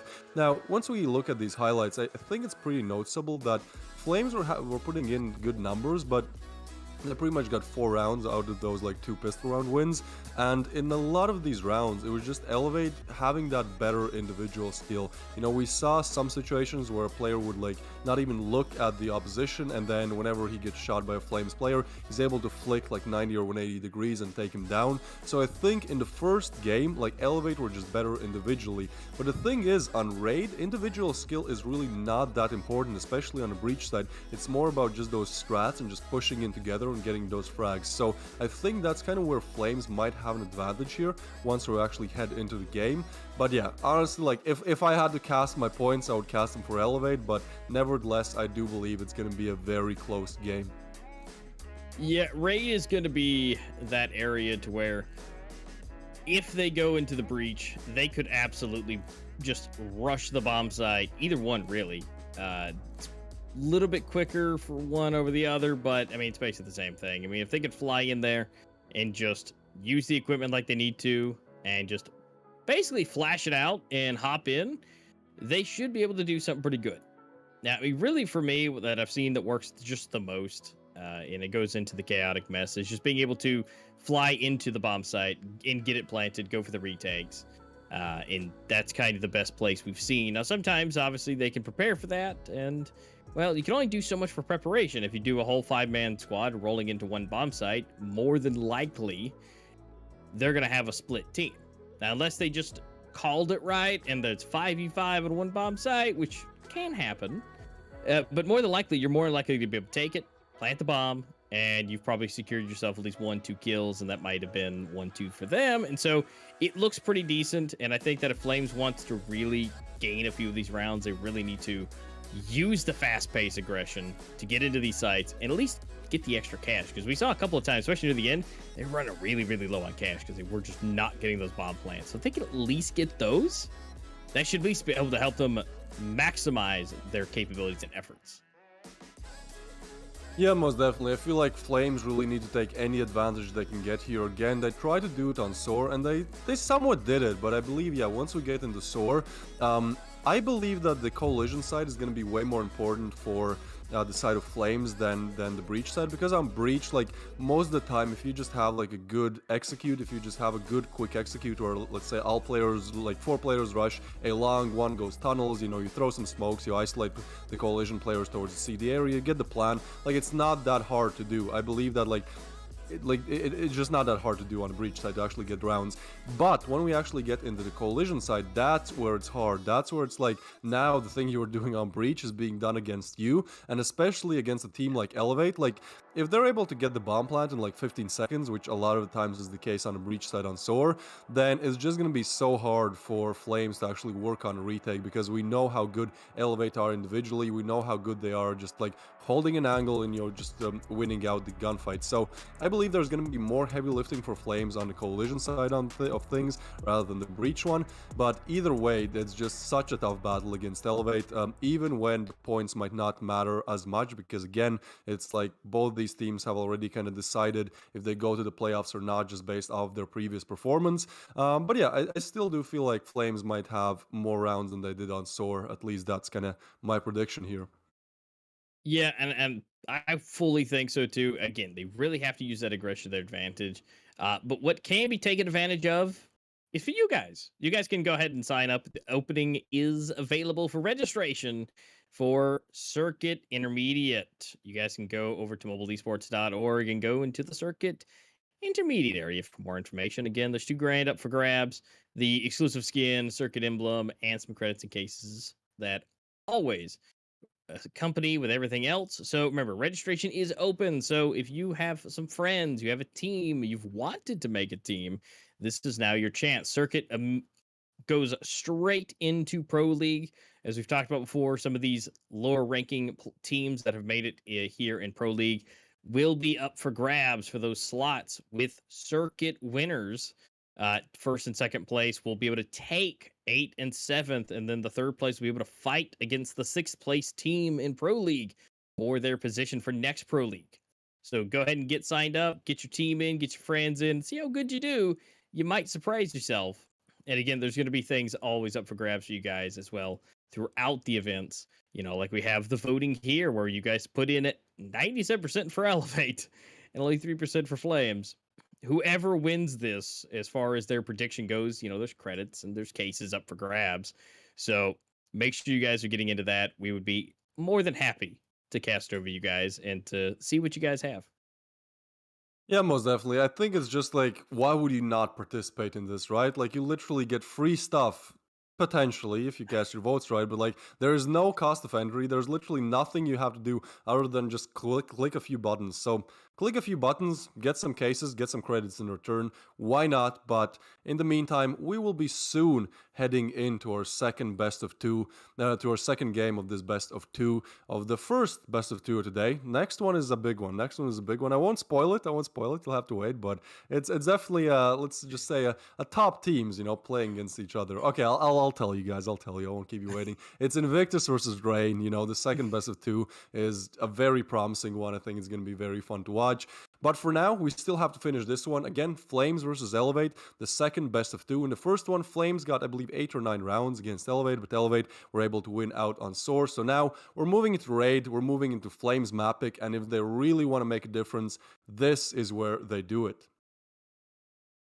Yeah, because this is Elevate's basically their worst map at this point. I mean, it's not bad by any stretch of the imagination. I believe it was 56% that they have on Raid, but this is the best chance as far as stats wise for Flames to be able to choose this. Now, again, they have same as last time, 0% win on this. They've only played it once, and they've lost that one. So overall, it's about the same chances as Soar, but honestly, I think the way this one sets up, it's going to be a little bit better for that. So I think that Flames should have a better chance to be able to get at least this map.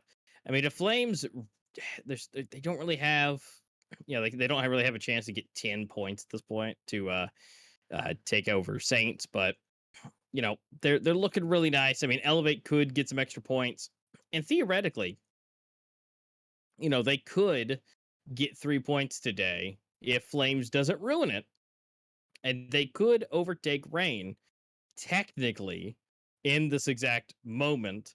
But we still have Rain versus Invictus. And technically, if they tied it, Rain could be even with Elevate. But in which case, then the round balance would come into play. And they could hold their second place again. Now, if they don't win and Invictus takes it 2, Elevate may be stealing the second place slot going into our final matches together. So it's not necessarily a big deal, but for seeding wise, that might help Elevate out in the long run by being able to do that. Or maybe Rain, it might help them out. Either way, that might just move things around just a little bit with how that gets played around. But Flames is basically just going to hang out where they are because there's no way for them to get 5 points. But I do love to see that Hammers is chilling in 6th place because they were at the bottom this entire time. But they've now secured themselves into 6th place. But what we're about to secure is the knife round. We got to figure out where they're going to go, where they're going to start. And this is going to be that moment. Again, if they win this knife round, that would be a very good start, right? Like, at least they can pick the starting side, which actually would be Breach for this one if you want to have an advantage. But it seems like that actually might work out in their favor. So they take their first knife round here, and well, it's good. They will most likely start on Breach, and hopefully get more than 6 rounds on the Breach side, and we'll be able to continue on once we get to the Coalition. But I might be getting a little bit ahead of myself. We'll see how it goes. But yeah, for now, the score stands 1-0 for Elevate, and even though it's Flames map pick, it might be a little difficult for them to actually secure this one. So we'll head right into the pistols right about now, and seems like Flames, they're just gonna rush towards that A-long area where unfortunately 5 players of Elevate are located. So, oh, never mind, they actually go mid. Wait, this is interesting. I hope that they go B. They spot 1 player, take him down, but a refrag comes in. No, just don't go. Okay, they spotted 3 players. Now it's time to rush B. But it might be a little bit too late because the bomb's already pushing on A site. Somehow they make it work. Imuria gets another one. And Flames, they're just so good in these pistol rounds. If Fallen Knight doesn't get this 1v3, this is 3 out of 3 for pistol rounds for Flames. Again, they are really good in them. You can see that they really have prepared pistol round strats, and it works out in their favor. Fallen Knight is flashed and just taken down. So again, Flames start off the game with a big W to their name, getting the first one on the board, getting those early rifles or KSGs seems like, and Elevate, yeah, they'll most likely just go full eco. That's the smartest decision here. Yeah, it definitely is. And yeah, I mean, Flames really knocks it out of the park in these pistol rounds. And so if they could just find a way to, bring that a couple more rounds, that'd be awesome. But I mean, it seems like they're uncontested when it comes to pistols. We'll find out on the flip if they're going to be 4 for 4. A nice windy special for them to be able to take it away. But Fair, gonna go ahead and use that KSG to go and take down Melody and Kissel for 1, Mora for another one. And so it's looking pretty solid. Although Kissel was able to pick up some good old shoddy action. And so now it's going to be changing up. Fallen Knight and Kissel now have the KSG. Now Twirl really has the advantage here with range. If he can, oh no, they're getting closer. And now the shotguns come really deadly. Now they have an AK in their hands.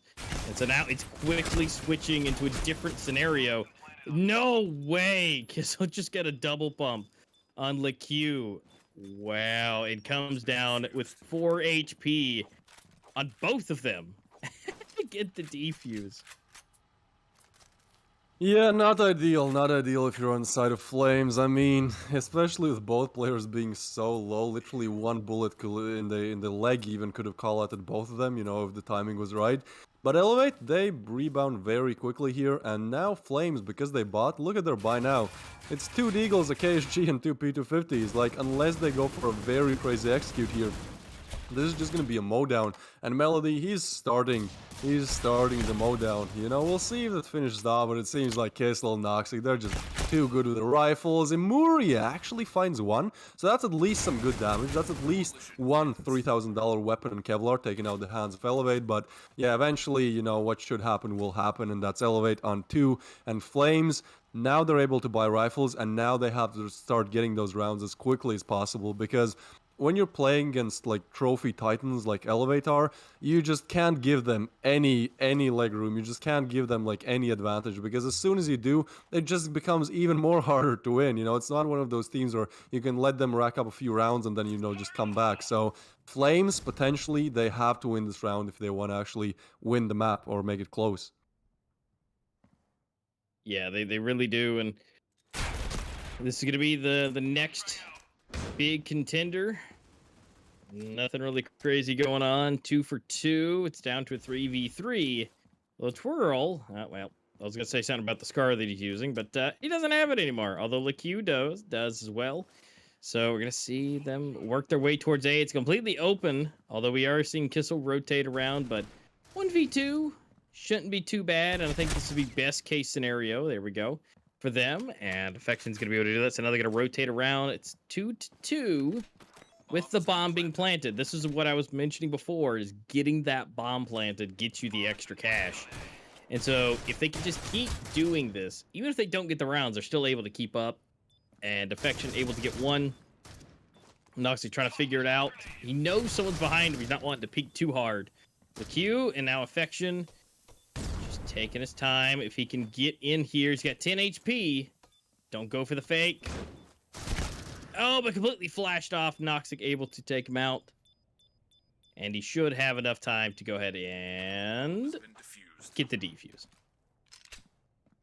Yeah, so Elevate getting ahead again. These rounds are very close. So that was something I noticed that we noticed on Soar as well, is that sure, Elevate might have won, but there were a couple of rounds, 5, 6, maybe even 10, where it was down to like these 2v2s, 1v1. So Flames are definitely, pulling their weight, but unfortunately that weight might be a little bit too heavy because, you know, eventually Elevate are able to win out most of these rounds, and those kind of just tally up to them actually winning it. So far they're looking good, especially with Twirl going down, and Fallen Knight taking that Eurasia. He's gonna be such a menace to deal with in that long range mid area. I know how hard it is to get that Eurasia player off of the head glitch in mid, and Kissel, meanwhile, he's just taking matters into his own hands, a Scar in his hands to be precise, and that gets another headshot. So Fallen Knight might actually get overwhelmed here. I'm not sure if he'll be able to flick down, but he is. He just gets a headshot. Wow. So now, yeah, now it's falling all apart for Flames, at least in this round. A 2v5, and not really any way for them to advance in this round.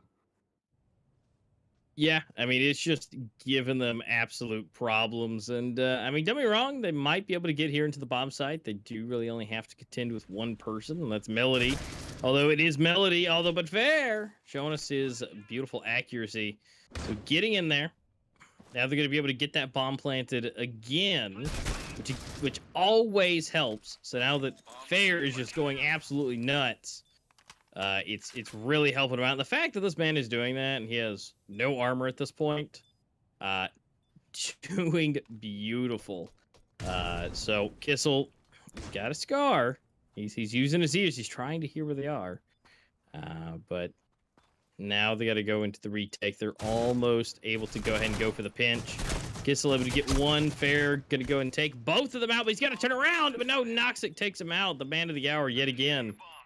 And coming in, and more than likely, yeah, has enough time to go ahead and take it out and defuse it. Again, one of those rounds where it's like down to the final wire, where it's down to 1v1, but again, Elevate just more experience, just better in those situations, you know, and so they take the fourth, and I think here is kind of the breaking point where if Flames are not able to string together at least a few rounds, it's just going to be all over, especially with the breach side kind of being the easier side to play on raid. I just don't see many possibilities for them to come back into this game if they don't do it as soon as possible. Yeah, I mean, it's one of those, they have to really make those connections. We're all doing great. There we go, Faction taking down Nox as well. So both, you know, long range Eurasia player and kind of your top tier man out. Now, don't get me wrong, Melody is still here and ready to take some heads off. But you don't have to worry about the other two, which makes things a little bit easier. Now, again, I say easier, and that is a very loose term when it comes up to against Elevate on any scale. But this gives him the best chance. Kissel able to pick off Fair himself. Melody, more. Oh, no. Yeah, back to that falling apart again. So that's a 1v2. And can it be done? Kissel might be the one to take. Yes, he does. And so let's again defuse there and trying it again. They just, like you said, they're just able to complete it when it comes down to those last few players. Elevate just seems to be able to keep their cool and keep their aim, and they went out the round.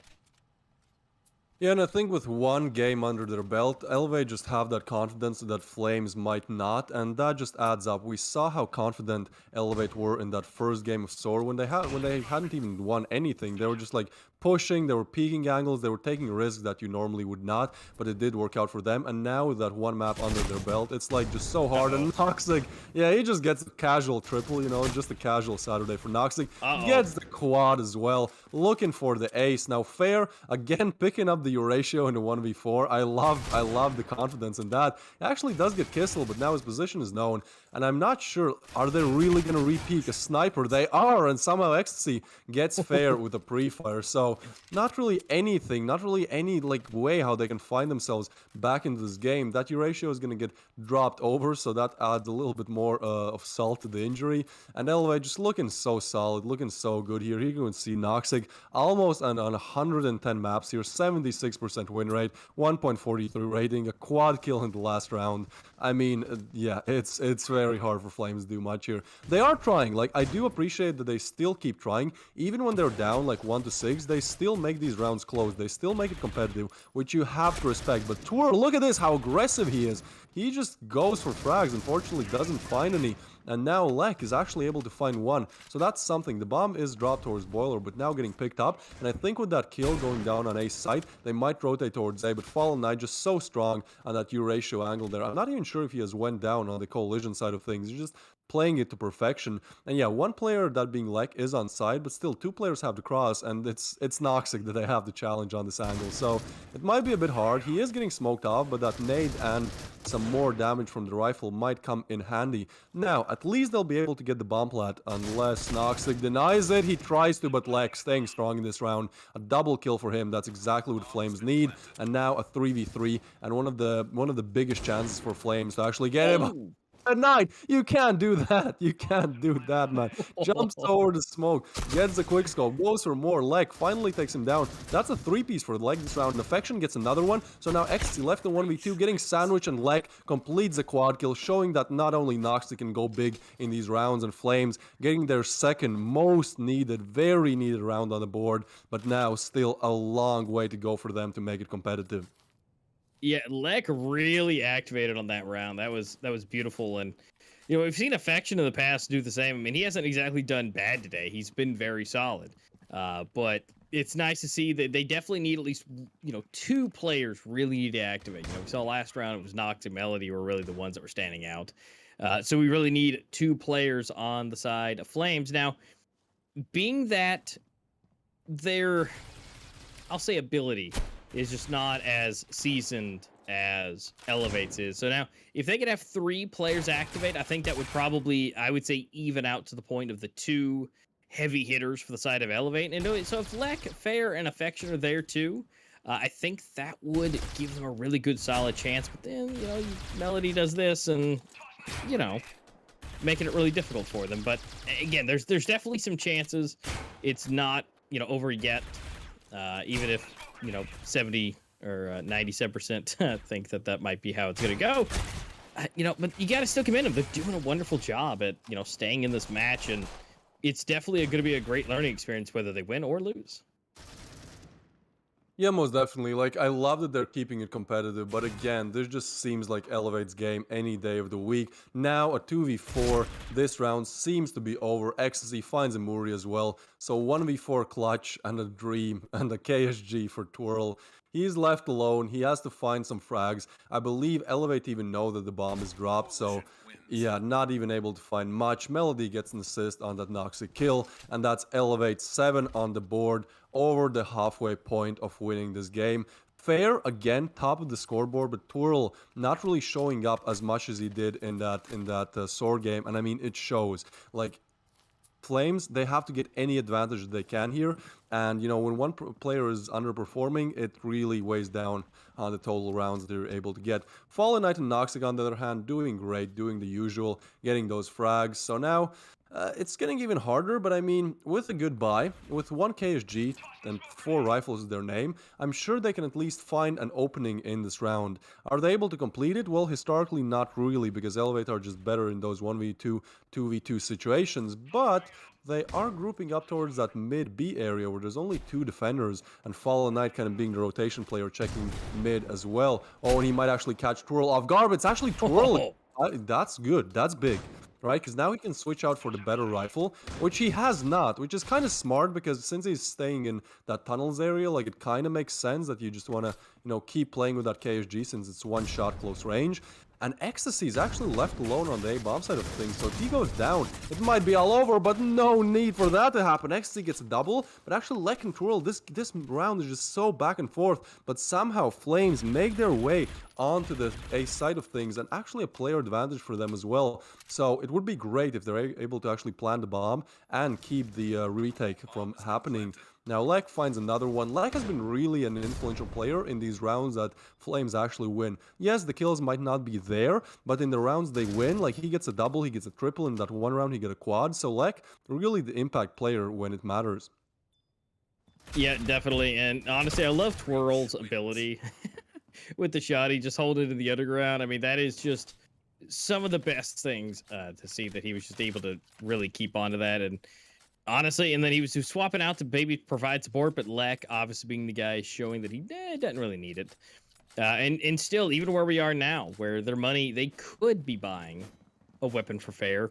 That shotgun is just so deadly underground that they're gonna keep with it. And I honestly, I love it. I love the diversity of having the rifles pretty much everywhere else, and then going into the underground and just causing havoc. I mean, Affection and Fair, there he is with a shot. He make that 2. I mean, especially after pistols, Fair is just having a great time.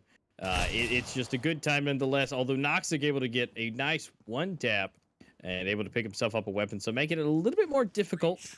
Although bad news, it was the bomb, but good news, Twirl decided to go ahead and take him out. So Flames is at 4. They're doing solid. We haven't gone to the flip yet. We're about to. If they can secure this last final round, they will be definitely sitting in a really nice spot going into the flip, assuming Elevate doesn't have some, 1,000 IQ plays to, fake everybody out. Yeah, like, it's the best they can do on the breach. Like, so far, it's not really impressive display coming from Flames on the breach side, but again, we haven't seen what they're capable of on the collision side, and since it is their map pick, I'm expecting at least some strats that you normally would not see that might catch Elevate off guard. The problem is, they don't need to do it once, they need to do it many times in a row to actually win it, and a lot of the times, just running the default, especially when you're ahead, just works. But Twirl, that's a great shot on Melody, that's a great opener to round, and Fallen Knight haven't really retrieved any weapons yet, so he's gonna be left on that KSG. We know it's good, but still, a rifle is definitely better. Oh, but Ecstasy takes down Affection. Noxic's position is not even knows. He might even get a freebie or a double. Lek, meanwhile, gets one, but Noxic actually not able to get it. Ooh. Lek, again, the player that shows up when it really matters, and Emuria keeps doing what Lek started, so now a 1v3 for Kissel, and again, this is getting competitive. We were on like 7-1 for Elevate, I believe, but now Flames, they're just able to find these rounds again and again, and that's good. Like, it's definitely not the end-all be-all, but it's definitely very good to head into the side switch when you have 4 rounds or 5 rounds to your name rather than just 1 or 2. So Kissel, his position is known, nobody really peeking him. Emuria on an off angle, taking down Kissel, taking Flames up to 5 once we head into the side switch here. And honestly, that's about as good as you could expect. I mean, honestly, Flames did a really good job as far as what their abilities, what we've seen, going up against everything. Lek, honestly, is the man of the hour for this flip. He was really rocking it out. So, we got to give him a commendment. And hopefully we see some more from him on this side of things. I mean, they're going to go ahead and blast their way through, and that's not looking too great. Noxic and Ecstasy just taking everybody out. Moria, not in the best spot here. Fallen Knight is about to have a good time with him. Yeah, that's just how that's going to go when that first pistol round. So, Elevate might be able to get a quick lead. Bump their way up to 9 onto the scoreboard and get this one here. Ooh, there looks like we're going to see Melody coming out, SMG style. And Fallen Knight is going to have a little shotty along with Ecstasy. So they're really not doing a full buy. They have full confidence in themselves to take up against a bunch of pistols and save their money, just in case. Because, you never really know, especially with Lek, how that's going to go. But Shoddy, MP7, Shoddy again, an AK, and a Shoddy. So they unfortunately weren't able to get the bomb planted just yet at the last second. So no extra cash for them, but Flames now able to buy up. And now I guess the real round begins. This could be a good chance for him, because, with the MP7 and 2 KS, maybe not. Ecstasy, no, okay, he just threw his weapon. Okay, so he still has the KSG. So just curious what he was about to do. But this could be a chance for them to take it back, bring it up to 6, and still be within 3 rounds of Elevate. It's definitely a good possibility on the table. Yeah, but I mean, losing that pistol round is really big for Flames because they can't really advance from there. I mean, sure, they have bought up, but they've lost a player as well. And if this buy doesn't work out, they have to go eco. But Affection, actually, Lek holding it very strong. This is exactly what Flames needed. Surprising Elevate, and I believe since Elevate's somewhat bought up, like they might actually not be able to fully buy next round. They have good cash, but for example, Nox is only in 2.5k, so some weapons will have to be dropped over towards him, and actually Fair and Emuria finished off. So once again, shortening the lead that Elevate have, but yeah, we'll see how it goes. I mean, Flames, they do run a very good coalition side default that I like. They played quite aggressively, but that is the thing that might work out, because Elevate, they've played Raid countless of times, they've won it countless of times, and most of the times their opponents just run the default strat or just kind of passively holding angles, you know, just doing the usual. And when you do the usual against a team like Elevate, you know, you just get shut down. So I love that Flames are kind of switching it up, making it more spicy, taking those aggressive duels, because that's really the only way how they can advance in this game. Now Fallen Knight, he is getting flashed off the angle, so no frags for him yet, and seems like they are just leaving, Flames are just leaving the A side kind of up to chance, you know, up to Emuria, up to the idea that he's able to get at least a multi-kill there. But the rest of the team is grouped up towards B, which I kind of like, because most of the time, if the A push doesn't come in early, then it's gonna be B. And Flames seem to kind of have the pulse on the game of how things go, and so they have 2 players on B, 2 towards mid, and you know, if Elevate, most likely they will push B, at least they'll have good defense ready and waiting for them. Yeah, definitely. And Fallen Knight going up with his Eurasia and not really making it connect. Affection showing it again. 1, 2, 3, 4 on the way. All up to Noxic being the last one alive. He's not in the best position. Up in the heavens area, looking down upon the peasants down there, but unfortunately, Fair's gonna meet him in the staircase all alone, and gonna go and take him out. So honestly, I mean, look at that, Flames up to 7, Elevate at 9. I mean, they're keeping it close. Now this could be Elevate. They might want to save a little bit just in case, which it looks like they are. We could be seeing a 1-point difference. Right now. I mean, this could be the 8th point onto the board for Flames. And this looks like it's going to be a good chance with only pistols. Lek going to go ahead and get one with a grenade. I mean, they're looking good. I like the way they're going.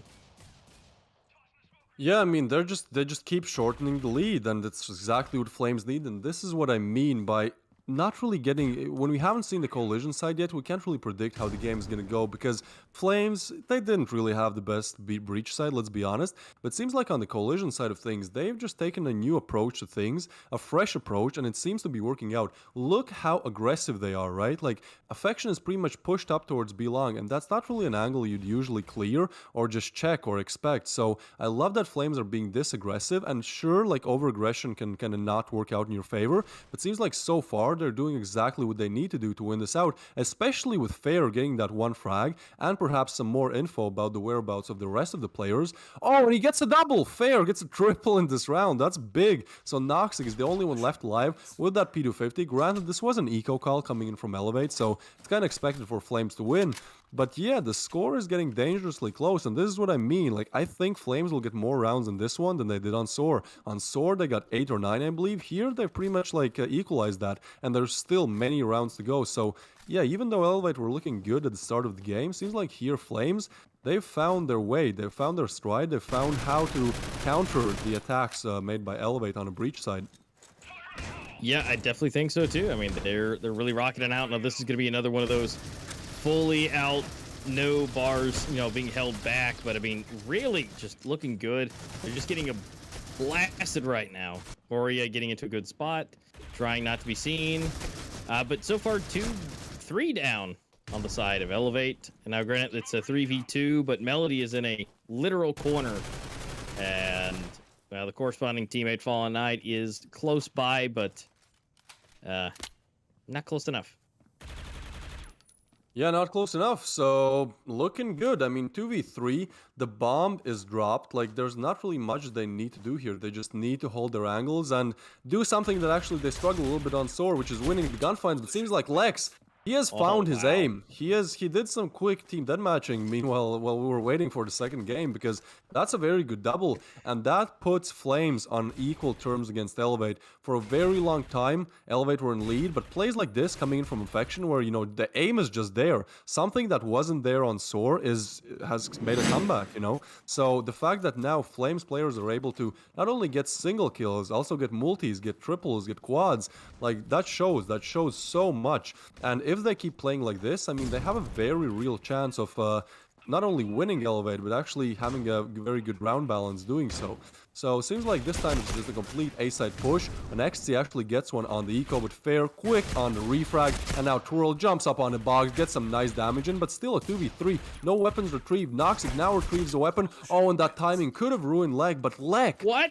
that he has 17 frags. He's really showing up big where it matters. Like if Noxic got that frag, it could have been a 1v1 where, you know, the tide shift, it could go any way, but Leg, it seems like every single round that is really important, he shows up, and that's exactly what Flames need. It seemed like on Soar, the one player that was performing very well was Fair, but now with the addition of Affection, with the addition of Fleck, and sometimes Twirl and Muri as well, they're looking really solid. Now they're in the lead. Now they're the first team to get to double digits. They're looking really good, and Elevate, they just can't really seem any antidote to this play that Flames are making there. Like they tried rushing A, it didn't work. They tried taking a slow approach towards B, it didn't work. They tried kind of aggressively pushing mid, it didn't work. Now Melody does find Fair, so that makes it a little bit more equal, and Fallen Knight gets another one. This is what I mean by that over-aggression not working out. Lek gets a bit greedy, tries to go for refrag, which does not happen. Now Twirl is able to find one, but now his position is known, and the only way he can really make it to the B side is through tunnels, which will be watched, expected, and checked. So Elevate get the bomb plant down in any second now, and this should be an equal scoreline once again, unless Flames are able to do the impossible, or rather should I say Emuria, but he goes down as well, so that's Elevate with a quick rebound up on double digits as well.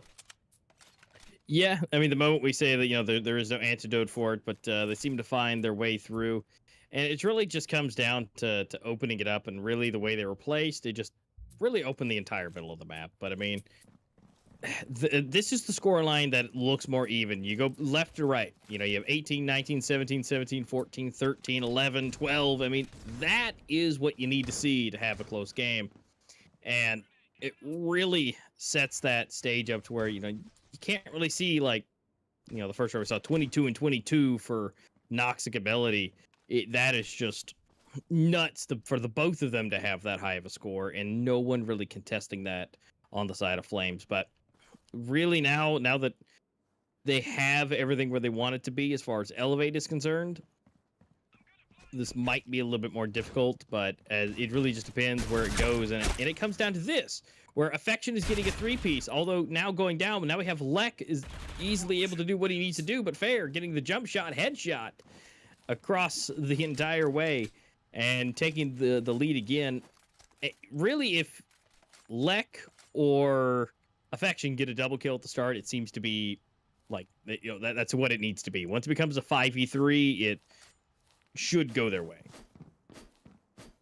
Yeah, most definitely. And again, I want to give huge props to Flames for actually playing to this level and potentially beating Elevate in a game where it doesn't really matter for them. Like, even if they won the first one and they win this one, they still can't advance to the playoffs. So the fact they're playing this good when, like, it doesn't really matter that much for them just shows how competitive they are. Just shows that perhaps it didn't happen for them in this Pro League, but, you know, they're definitely a tough contender to fight against in the next one. So, yeah, they're doing good. So far, they only need 2 more rounds, or should I say 9 more kills to actually take down the giant, that being Elevate. Now Fallen Knight, he is checking a lot of positions here, but Flames, they are very good at keeping it fresh. They're very good at switching positions, at switching playstyles, at confusing Elevate. Oh, and Lek finds Fallen Knight. The quickscope is not there. Affection is getting flashed and smoked off the angle, but still able to flag. So yeah, Elevate not really finding anything to do in this round, to any way to come back into it. So now it's a 2v5. Noxic low. Fair is overextending a little bit, and that will cost him his life. But still, a 2v4 with Heaven smoked off, 40 seconds remaining.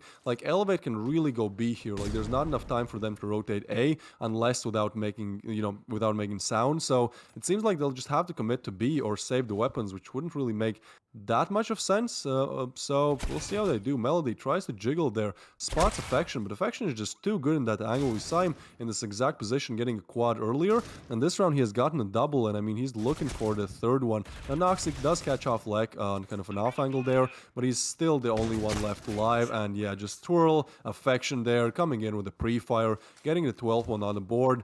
And remember how in the community votes, 97% who voted for Elevate winning and then 3% voted for Flames winning? Well, the thing is, 0% of the people, maybe one person, depends on the data pool, but pretty much nobody voted for a tie here, and I think a tie is about to happen. So, unfortunately, look, you know what I said? Yeah. You know what I said? I was like, nobody's with me. I'm always the tie guy, right? And now we may need to find out from production behind the scenes, was there anybody in that 0%? Was it just that small of a pool? We're still 0. I need to know that. Was there anybody with me? Because I need to know this. But whoever, if there was, that is nuts. Yeah, he's taking home all the points, man. Like this is a very crazy score to predict. But I mean, we might be getting ahead of ourselves. Like it's still very possible that Elevate find a 3 in a row here. They are grouping up towards the A side of things, and it's only Emuria. Like normally Flames play 3 B, then 1 mid or 1 tunnels, 1 CD. So yeah, Emuria, he has to do so much here. He's getting flashed, naded, smoked off the angle. Now Twirl does come in with the backup, but 2 players have already crossed on the side of Elevate. So Twirl, so much to watch, but he actually gets a frag.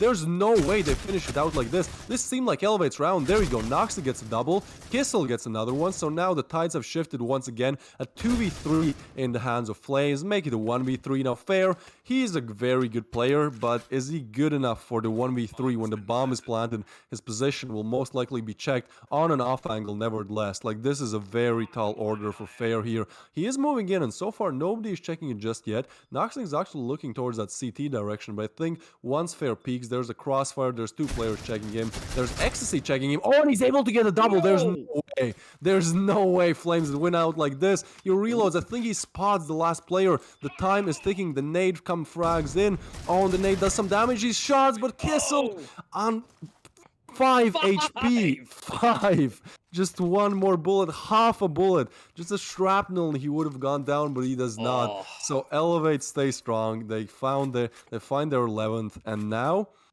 this might not be the best position to find yourself in if you're Flames. Look at that buy. They have to go all out, and if they lose this one, the next round just looks very dire. This buy is so weird. 2 KSGs, 2 rifles, a little bit of nades, and then 1 XD4 45 on Lek is just not what you want to see if you're on the side of Flames. But I mean, they've been good with whatever hand they've been dealt. They've been good historically. Now Fair does go down, and I think Elevate might just keep pushing A since it worked out so well for them last round. Like, why not do it again, right? So they are gonna advance towards it. The thing is, there's a smoke, and there's actually 2 defenders now there. So if Amuri is able to find Noxic, which he's not, then things would have been different. But now Twirl, the only one left alive on A side with the KSG getting flash. He does hide in the smoke, which is very interesting and a very good play. Now he might get spammed by Melody, perhaps. Oh, but yeah, Noxic just takes him down. Noxic is expecting everything, and so Lek, the only one left alive, going for the backstab. But yeah, the angle is just too good for Fallen Knight. So now we're on equal scoreline here, 12-12. And Flames, if they want to get that badge of honor of beating Elevate on at least one map, this is where they have to do it. The buy comes in, an SG and an AK is dropped. So the buy is pretty good. Nades are getting dropped as well. So Flames on full buy, Elevate on full buy as well. This is, I think, the best way for this best of 2 to end. Yeah, this is best case scenario. This is everything out, nothing left behind. They're getting into positions. And, this is as far as we can take it. Round 25, 12 rounds on either side. Flames, this is your time. Don't let Fallen Knight, Melody, Kissel, Ecstasy, Noxic get in your way of, getting in their way. Because at this point, if Elevate takes us, as I mentioned before, they could just, bump up another slot, go from 3rd to 2nd. And, it might be better and or worse for seeding purposes going into the final rounds, into the grand finals type stuff. So it may help them out, it may not, but they're basically at this point they're just going to be the thorn in the side for Elevate. And can they do it? They're just like, hey, we're not going to go anywhere, but you guys might. So this is it. Everything's getting thrown. Bomb is getting planted. And here we go. Melody starting it off. One going down. Moria not great with the shotty in hand, but let's see. Let's see if they can take it. Melody's going to go for another one. They're really in a bad spot. I mean, Lex able to get one.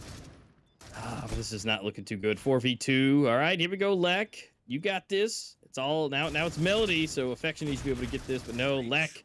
Can he do it? That is no. Down to the wire. It comes down to the 97% of you who agreed that Elevate could take it, and you were correct. They now take it 13-12 on Raid. I want to say barely, but I mean, comparatively with how Flames was playing, I would say it was barely. I mean, it could have ended because it was 5 HP left. It almost a bullet damage ended it for Flames to be able to take it, but unfortunately not. So congratulations, Elevate, for taking 2-0, and now they should be able to bump themselves up to second place, which we will check on all those delicious goodies and stats and numbers and all the things we know and love. But yeah, here we are. Flames, unfortunately, not able to do anything extra to be a thorn on the side of Elevate, but they are going to still secure their place in 5th place. So they're not going to be going anywhere. They will be here for next Pro League. But luckily for them, they're not going to be able to be bumped down into any worse positions. Yeah, this is one of those games where just that, having that huge knowledge of how to play the map, having just complete competitive experience just worked out for Elevate. Now, if we look at the standings here, yes, I believe they get like 3 points, so they should get bumped up a little, but still, the next game is actually Rain versus Invictus. So the thing is, if Rain wins against Invictus, or if they're able to just take 1 point, then they will be second again because they have that better round balance. So it's a very interesting fight for the top 3, top 4 here. And I mean, deservedly so. Like all of these 4 teams, especially Invictus, Elevate, Rain, like they are all kind of the contenders for winning the whole Pro League. So, it makes sense that we see them this close together. But again, I feel like as close as it was, like as much as I thought Flames were going to win that second map, it seemed like Flames are really good at holding down the B bomb side, but to do that, they had to allocate 3 players towards the B bomb side, and that left only 1 player on A. And once Elevate figured that out, they just pushed A 3 times in a row, and it worked out because there's not really many defenders there. So smart from Elevate, good plays, and overall a very good match to see. But we have something way better prepared for you guys. We have the Battle of the Giants coming up next as the second best of 2 of today. It's going to be Rain versus Invictus. I believe this is pretty much like, early playoffs. It's like early finals. It's like 2 teams that are in the top 3 and the top 2 of the leaderboard battling it out against each other. So this will come in a few minutes, but of course, we'll take a short break before we do that, and we'll see you guys after the break.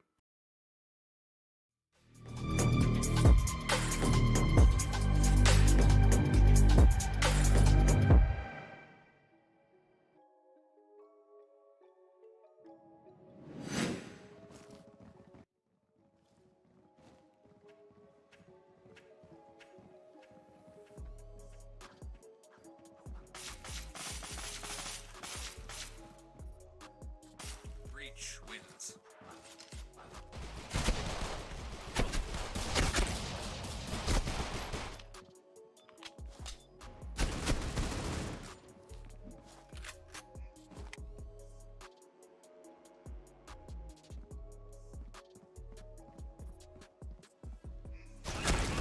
Breach wins.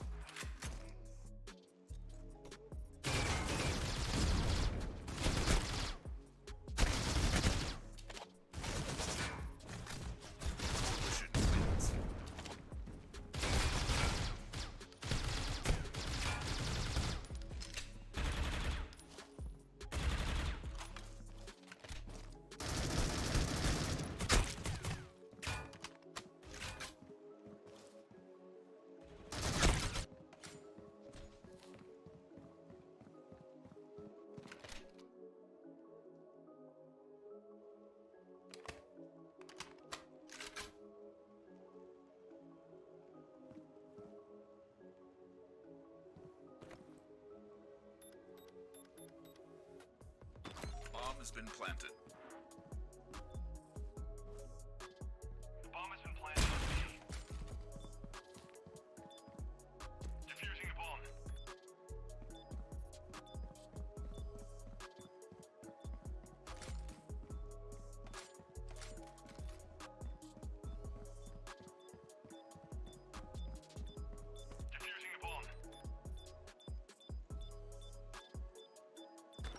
has been defused.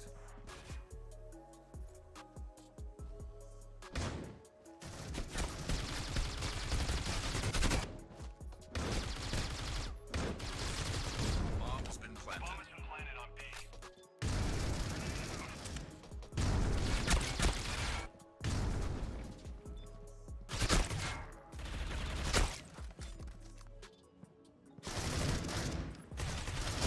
Breach wins.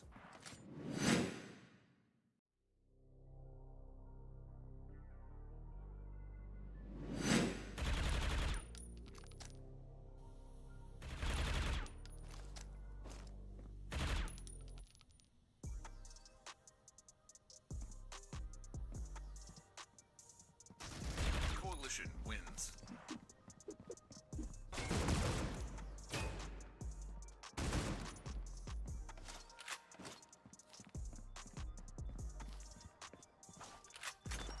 Been defused. The bomb has been planted on A.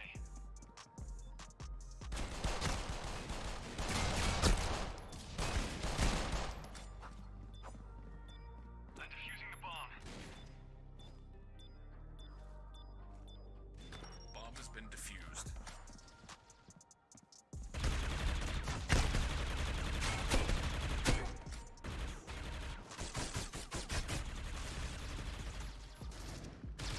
Bomb has been planted on B.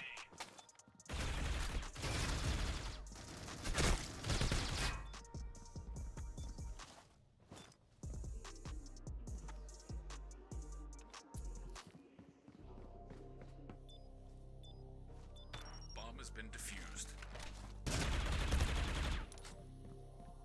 Bomb has been planted.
He's about to pop the corner with that flash. Bang goes off. He's tagged. Finds the wall bang. Trying to go for the 2K. He's able to pick it up. He's got one more player to get him doing great up in front of sight. And he's not all he's gone. Any other strategy right now going to defense now? Is he gonna have time for this? Is he gonna have time for this? Is he gonna do it?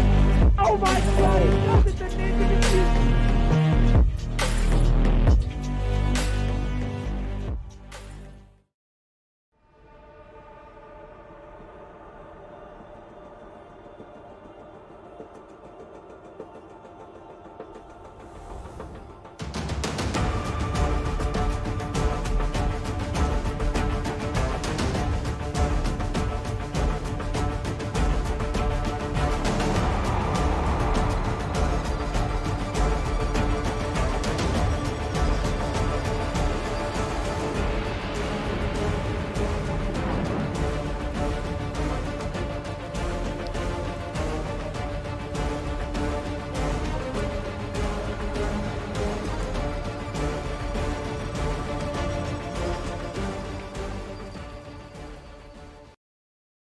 Don't you think it's time to up your game? Get to the next level with G Fuel Energy. Item selection. Zero sugar, antioxidants, vitamins. Character creation. Wow, looking good. Gamer words. DLC. And speed. Side quest. Look out, sweats. Build mode. Lag. Noob. Squad up. G Fuel Energy. We made this commercial for you gamers.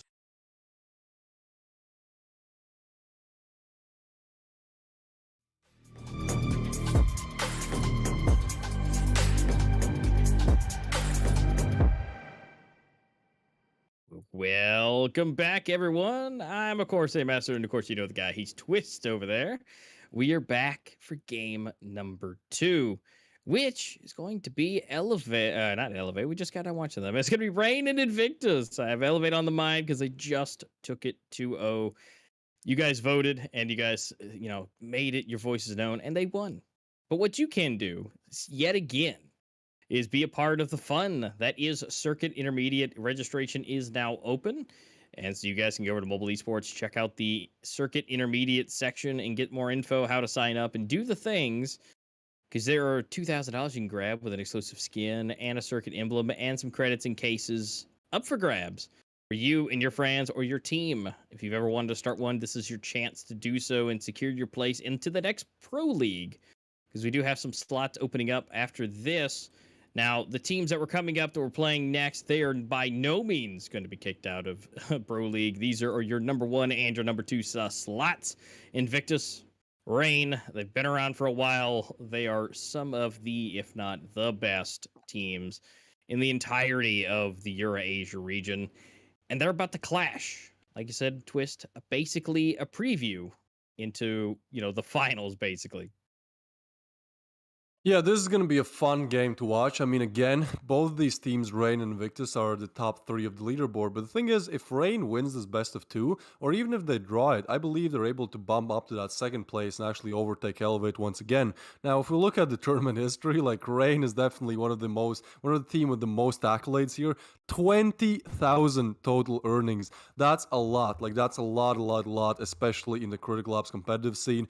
And that's just a big number. Like, winning 20,000 euros in any, or dollars in any competitive game is no small achievement. And sure, they won the World Championship, which kind of, accounts for half of it. But still, Reign, one of the best teams in Critical Ops competitive, so far. So it's going to be interesting how they kind of face up towards the other one. Now, if we look at the roster here, it's the names that we all know and love. It's Myline, Venly, Symboli, Naxera, Wives, Faultless, and also Fricks here, like all names and all players that we've seen insane performances from, and that have been playing the game for, I'd say, upwards of 6 or even 7 years. So Reign, definitely a team that's going to be very hard to take down.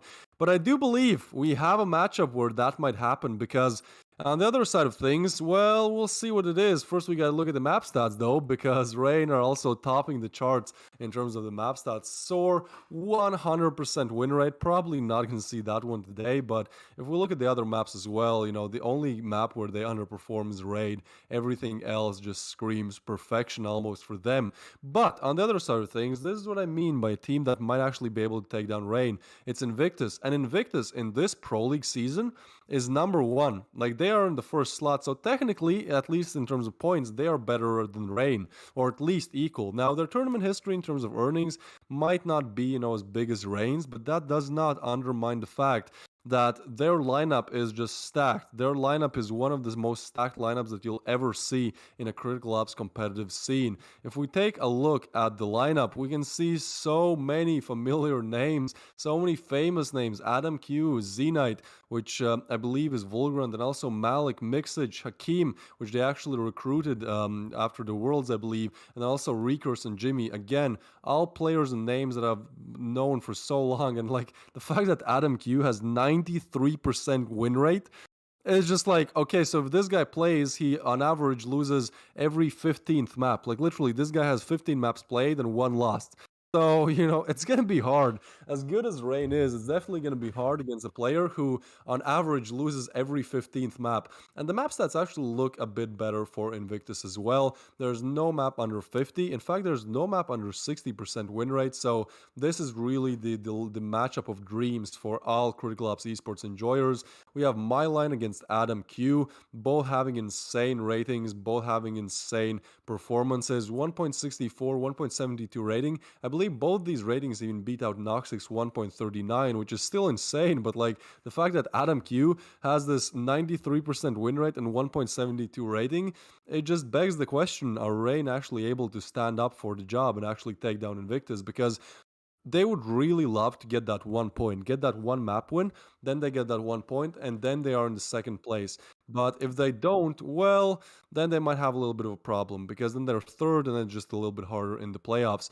Now, here we have Venly versus Zenite. Lovely to see that more players are adding their pictures. They just kind of, it's easier for you to understand who's playing. It's easier for you to put like a face behind the name. So here we have Zenite against Venly. Again, both of those ratings beat out Noxix, and the reason why I'm talking about Noxix is because for a while, for 2 or 3 circuit seasons, he was the guy with the highest rating. He was the guy that everyone was talking about. But now it seems like in some of these teams, like not really new, but like new top players, like top 1, top 2, top 3 best players in the world arise. So Noxic really will have to work for it to get his rating back up. But yeah, I mean, that 1.6 rating on Zenite is absolutely insane. Then we also have Symboli against Malik.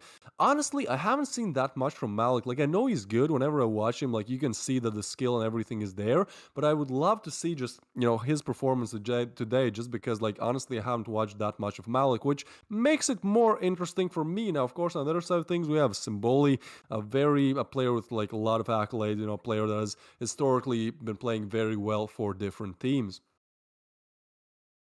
Yeah, definitely. I mean, we've seen some good stuff again from pretty much everyone. Mixage over here, he's the IGL, and dude's got a 69% win rate and a 1.37, doing great, almost passing the threshold for 100 maps. I mean, he's getting up there. He's almost to the 3 digits, like very few have. Although Daxera over here, rivaling at 68%, chilling with the win rate, 1.16. 51 maps, so getting up there, but overall, really hitting it home that the longer, the further through all of this they're able to go, that experience really does show. Wives and Hakim doing great. We do see Wives over there with 116 maps, which is just huge. Looking great, and that win rate is just unbeatable. I mean, 81% looking great, then a rating of 1.12, and then we have Hakim over there looking great with the win rate, but the rating is better overall. So somewhere in there, the performance has equaled out being overall better. And then we have the main man himself, the one individual who has the most time professionally in the Critical Ops competitive scene, Faultless, with 144 maps. He is so close to 150 in the professional setting with a 65% win rate. He is more than likely going to win, just over majority. And then we have Recurse over here, who's sitting at a 79% win rate and 1.32. That rating is still higher, but that seasoned data that is just baked into Faultless's mind with 144 professional maps played is just unannounced and unbeatable. It is a huge amount of data inside his head, and the fact that he's able to be, the in-game leader that is a invaluable information. Now, Fricks and Jimmy looking close to each other, 1.2 and a 0.93. Their win rates are very close, within 3%, and so they're looking good. Although Frick's not having the most amount of maps, but he is support, and then Jimmy over here being the IGL, definitely with 71 maps, does give him a very good amount of information in his head. But after all of that, you've seen their stuff, you've seen what they're able to do. Don't forget to cast your vote. But we do need to find out, obviously, as well, what they're going to be playing on. This is going to be a huge thing. Rain's going to be a big first. Raid, since that's basically their worst map, they're going to go and say no. Now, Invictus, on the other hand, they're going to take Plaza out. If you guys have been around the competitive scene, Rain and Plaza, they're best friends. You don't want that to happen. So Rain is going to go ahead and get the first pick in. Let's see, it's going to be Canals. This is basically what you would consider their second best one, in my personal opinion, seeing Rain over the years getting much better on Canals. Now, Invictus is probably going to pick one of their best contending maps, or second best contending maps. It's going to be Port, which is fantastic. Love it. Always happy to see it. Thank you, Invictus. And Soar, Grounded, and Village are going to get left out. So those are our maps for today for Rain versus Invictus, Canals, and Port. Lovely to see it. I mean, in a match like this, where it's literally the two or the top two, top three best teams playing against each other, Canals and Port are very high tier maps, high level competitive maps where that competitive advantage really shows, but in a different way. Canals is way more about having one very good Eurasia player. Port is way more about that like utility usage and stuff like that, and fakes and mid control. So I love seeing Canals and Port. I think it's the two best maps that you possibly could have gotten in this matchup. Now, we have to take a look at the community votes, and I believe this time we're not going to see 90s, 97% for either team. So if we actually look at it, it seems like the community is favoring Rain a little bit. 42% casted votes for Rain, and then 26 for Invictus. And honestly, another third thing is going to be a tie. And I might have a bit of a controversial opinion here, but honestly, I think Invictus are going to win 2-0. Like, I think Rain are going to put up a good performance, but just from what I've seen from Invictus, it seems like they have answers for everything. And it's not only against like those kind of tier 2/tier 1 teams, it's against the best teams. Like in this pro league so far, they've been able to just accomplish so much. And it's one of the reasons why they're at the top of the scoreboard. So yeah, it might be a bit of an early call, but I do believe that, I do believe that Invictus are going to be able to take it in 2. Yeah, because what is it? Invictus has plus 65, I believe, on their round. So, and Rain is chilling there with 30. So I mean, Invictus, like you said, they've had the answers. They've been able to do it. Of course, again, like I mentioned earlier, I'm the tie guy. So, I think 1v1 would be great. At least thank you, everyone, for joining me in that thought. Although it was 5 HP away last time. It was almost a 1-1. They almost did it. But this time it's probably going to be cutthroat, neck and neck with these matches. I mean, Rain and Invictus, number 1 and number 2 in the Pro League. This is going to be big. And neither one of them are going to let this go easily. And so if someone gets ahead, it's going to have to be, I'm going to call it, it's going to have to be from the pistol round. And then if they are able to keep it, that's going to be the biggest thing, is being able to get that early pistol and then be able to hold that, because it's going to go back and forth, but if they can hold it with 1 or 2 rounds, then they might be able to take it to win.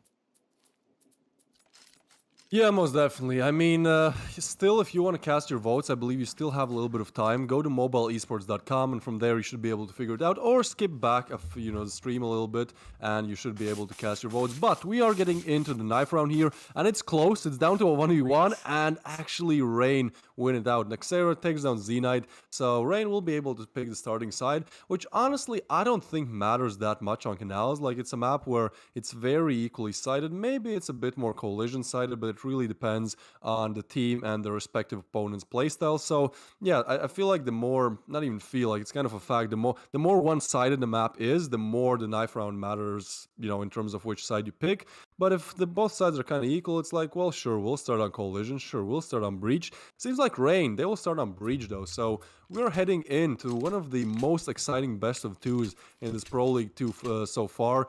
Two Titans matched up against each other, where Rain winning actually matters for them, and Invictus, they don't mind losing. They're still going to be in that top spot of the leaderboard heading into the playoffs in the next week. So yeah, Rain definitely have more of a reason for them to actually try and win this one. But I mean, Invictus, they're not going to let Rain go easy. Oh, and they might have actually heard Faultless, but Faultless have heard them as well, so now he has to go big. They didn't hear him. He gets one, Mixage immediately refrags, but look at this. All the players of Rain have already pushed a site, so we're looking at a 4v4 retake here. Now Invictus are trying to scramble together players to send towards that A side of things as quickly as possible, but the thing is, once they arrive, Rain will already have picked good after plan positions, and this is actually very smart. They planted for CT and go 3 towards CT, so if they're able to eliminate Z-Knight and the other player here, they'll have a very good spot to just actually hold on and not let the retake happen. And Adam Q able to find one, the highest rated player in Pro League so far, finds his first kill, and another one. This is one of the reasons why his rating is so good.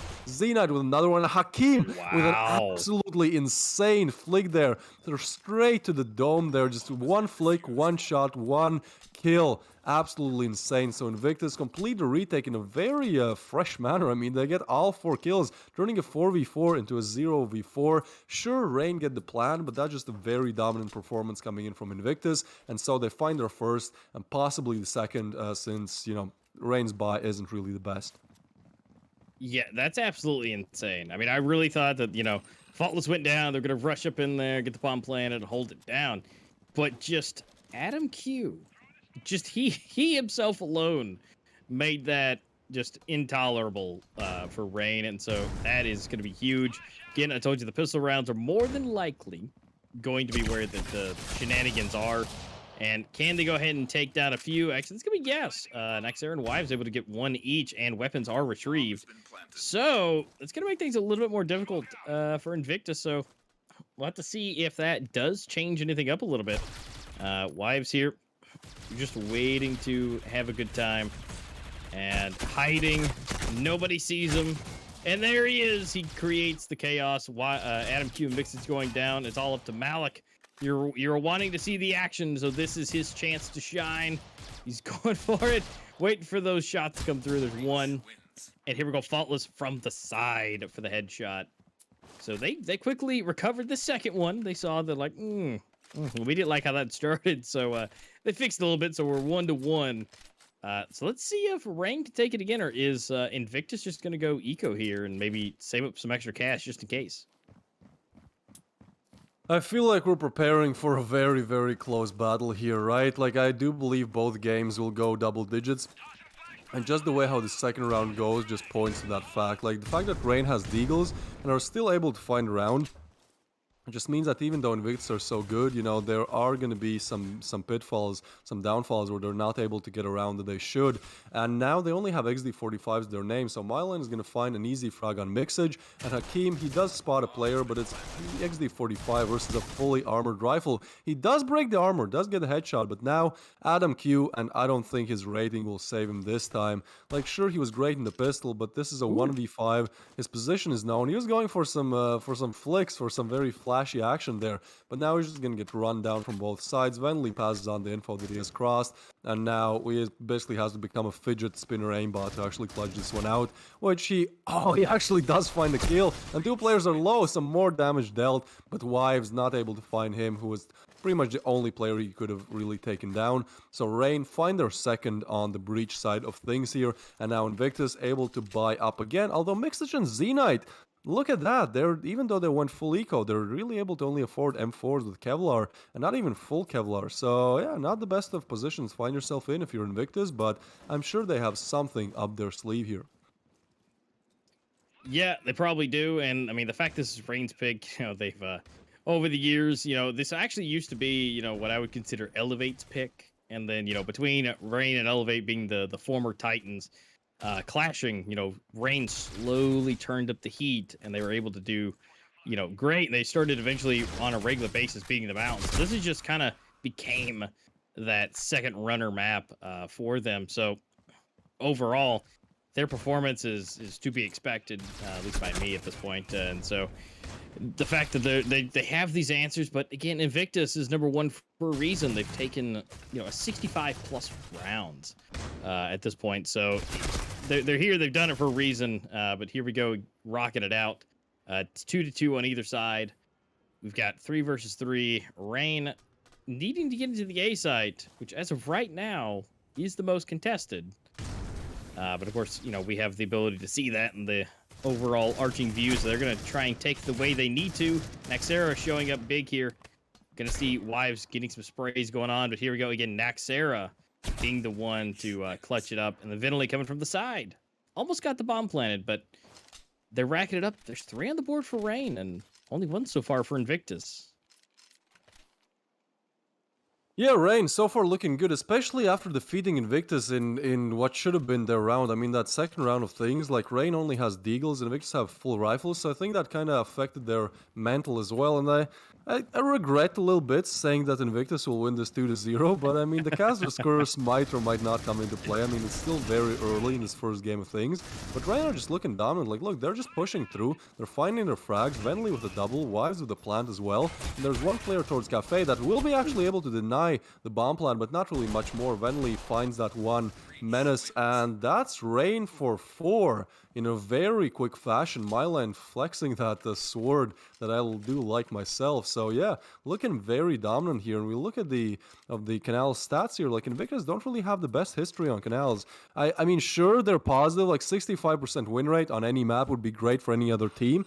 But when you come up against Rain, who has played twice the amount of games on Canals and has won more, like, it's gonna be hard, right? So Rain looking very dominant right now. Seems like the A play is the point of action for now, or actually the mid hold. And that's another thing. Like, Invictus, they're not really holding that mid area, and on Canals it's very important. There's only Adam Q kind of passively watching that cafe angle, but at the end of the day, like, Invictus are really not taking mid control, and I believe that's one of the reasons why Rain are succeeding in these rounds, because they just get so much map control, they get so much info, and once they actually push aside, they've isolated mid as well, so rotations are not really possible. And so Naxera finds another frag on Adam Q. That's actually the only guy watching mid, so now Rain can choose A or B, it doesn't matter. Malik though finds Naxera, so probably they're gonna maybe try to push him up, try to refrag. B-Long and Cafe will peek at the same time. He gets overwhelmed, Wives takes him down, so Mixage, the only one left alive, gets spammed, gets wallbanged through the smoke. Myline on the other side of things takes down Z-Knight on that A main area as well. So Hakim, the only one left alive, and not for long. Myline takes him down as well. Not a scoreline you would expect, but still very early in the game, so things could change. But I feel like Invictus, if they want to make the comeback, they have to start taking more map control. They can't just play this passively, because if you give Rain space, they're going to take it, they're going to utilize it, and they're going to beat you down. Yeah, giving Rain any extra wiggle room is not going to be a fun time. I mean, this is a bit different than expected, but then again, this is Rain's basically their second best map, and Rain being that it's their second best means it's it's better than anyone's best map at this point. I mean, but right now with 5 versus 1 on the scoreboard, Rain's looking to keep racking these points up, and unless Invictus finds a way to find a hole in these plans and in the execution, which as of right now it's 2 versus 5 on A. Unless a miracle decides to happen, I don't think that those 2 are going to be able to take out all 5. And Myline is setting it up, getting a little bit of damage. There is a flash coming out, so he's going to delay him a little bit. But Hakim able to get 1, make that 2, almost 3. Myline shutting it out yet again. And there we go, 2 coming up from the rear, or Malik coming from this side, waiting on Adam Q to catch up. And looks like Malik is going to be able to help out. Bomb's going to be planted. And now it's down to a 2-2. Malik again. Ooh, leave it up to Naxera, and Malik getting the headshot. Wow, Malik really activating. So now We're seeing Malik really coming out, and that's going to be 2 on the boards. They're going to not let Rain go too far ahead. They've really got to lock it down some more because, I mean, right now with almost 50,000 in the bank, Rain is primed and ready to go for at least a couple of rounds. Yeah, I mean, Malik definitely showing why he has that 1.5 rating. That was a very crucial round for Invictus to win, and they do it in a very nice fashion. And now Rain's economy is actually not looking that good. Even though they string together 5 rounds in a row, Invictus have put a dent in that economy. And so if they lose this one, they might have to go eco. Oh, and Z-Knight, so aggressive. Does not pay out for him. Faultless takes him down, so now 4v5. Mixage on the other side of things, getting so much damage and getting just that spam action in Wives, able to find a frag, but now 3v3. Positions are known and Myline's pre-fire works out. Malik, once again, when it matters, he gets the frag, so now a 2v2 situation underway. Malik pushing towards that A side of things. Yeah, there's a smoke, that's gonna deny him for a little bit, and the clock is ticking, the bomb is ticking down, so even though Wives is alone, he kind of has a little bit of an advantage, at least in terms of time, and that timing could not have worked out worse for him. He's just not going to check it. I believe they even know where he is. Oh, and there's no way. What is happening? Finally, Adam Q finds him, but that was a little bit too chaotic for my liking. Invictus do take the round though, and now if we look at the cash, yeah, Rain will be actually able to buy up, but I believe if they lose this round, then they most likely won't. I mean, I said this the other round, but yeah, just kind of how things are going for now. Now Invictus, they do bring that Eurasia into play on Mixage, and perhaps with that we'll have more mid control, because even though Invictus were able to win these last 2 rounds just off of great retakes, I still feel like they're kind of lacking a little bit in that mid control, map control department. Yeah, definitely. And if they could squeeze that out a little bit with Mixage with the Eurasia holding down mid, that should be able to help them out a little bit better. Rain, on the other hand, they've definitely got to get into a bomb site and secure it and get it down. I mean, as of right now, it's 4, or I guess 3 now, versus 2. So if they can really just rush in, take one from out, and, you know, call it good. Obviously, they want to make sure that they're not doing anything too outrageous. It seems like they've spent enough time here. There's going to be 2 rotations coming in, so they might have to hurry up and go a different direction if they want to do that, because they're going to get a little bit of reinforcement, leaving Adam Q all by himself over at the B site. So if they can do the big brain play and work their way around, that might be able to help them out and go towards B. But at the same time, they are taking 1 by 1 out on the A side, so they must be feeling a little bit good here. And Malik is hanging out the back. Could be either way, making sure nobody goes too crazy. But Wives doing it again to opening up the site, really. I mean, Malik's coming in. They're going to go ahead and smoke him off, trying to get into position. Wives is a good spot to take him out, which he does. And Adam, the only one left. 1v4, bomb is planted. Cash is now in pocket. He's going to go ahead and save that weapon just because, I mean, why not? There's no point in running out there to a 1v4 against Rain. Yeah, saving the weapon is the smartest choice, especially when you look at the economy and there's $600 split on 4 players. Sure, Adam Q might be able to drop 1 or even 2 weapons, but it's not really looking the best for Invictus. And that round was won purely on the fact that I feel like Mixage over-aggressed with that Eurasia. Like, he pushed through the smoke, pushing a very aggressive angle on that elbow area, and if you miss your shot, you're dead. So Wives, I mean, he capitalized on that, and he found another one. So Invictus might be getting a bit too aggressive. I mean, obviously, I like myself some aggressive Eurasia action. It's one of the most action-packed things to watch, but at the same time, you got to be smart with it. In that round, like, either he was not smart with it or it just didn't work out. You know, sometimes you just kind of flick off the player. That happens a lot to me, you know, when I scope in, and then I'm pretty much on the player, and for some reason I flick off of him. So, you know, that could have happened there. But either way, Rain find their 6th, and Nax finds a triple. Faultless, another one. Seems like that mid push just does not work out at all. So Adam just left to save once again. Adam stood there like, really? Everybody died? You can just see him just looking at all the dead bodies like, oh, is this how you're going to leave me? So Rain is going to roll up to 7 on the board. We got 2 rounds left before we go into the flip. Invictus is kind of big. They really need to take these 2. Although, I think if they lose this one, it's probably going to spell 9 for Rain. I mean, they might have a little bit of extra cash, buy a little, you know, kind of a scrappy buy, a little half C's, but it's not looking good. This Invictus really kind of has to take it here to really make themselves look and feel good going into the next round, and or into the next flip even. That's a very original positioning from Mixage, but unfortunately no frags. Faultless, he's just ready for everything. Spams through kind of the top of the smoke there, gets a frag, and now once again, Rain are so good at establishing early control, at establishing early frags, and from there they can kind of choose if they want to go A or B. When the map is under your control, it's split into two parts, and whichever direction you go, you're pretty much guaranteed to face only two players, which has kind of been the reason why Rain have been winning so many of these rounds, is the fact that there's no mid control. So again, both players are kind of, all four players are kind of left stranded or either bob side, and if they're not able to win the individual gunfights, which I mean Wives is just better at, then it's kind of over for them. Z-Knight stuck in such a hard position here as well, able to find one. Oh, and perhaps a double, but Faultless almost goes down, but does not. So now 2v3, and I feel like this is one of those rounds where actually Invictus are able to win it if they really put their minds to it. Now it's a 2v2, and actually the HP is favoring Invictus. The time might not, but with Venley, with someone missing. Who was that? There was a Eurasia, I believe, but it just went out of the picture. Anyways, with that shot being missed, it's even better for them. Now, they are moving in, but the bomb is, of course, planned for Cafe, and this is a very strong angle to hold. Tries to spam. Venley might get spammed as well. He's just not getting off that angle, and they have to push him, but the time is low. Adam Q finds one, has to find a second, and get the defuse. Is there enough time? That's the question. He starts the defuse, the bomb is ticking, and he is not able to get it. His body is just laying limp there, and that's Rain on 8. So far, a great breach side performance, and Invictus really not able to find any answers to that. Sure, they might get 2 of those retake rounds, but at the end of the day, when you give Rain mid control, they're gonna take the whole round. Yeah, and they're doing such a good job at that. They're really locking it down. Although we do see Z-Knight here, he is trying his best.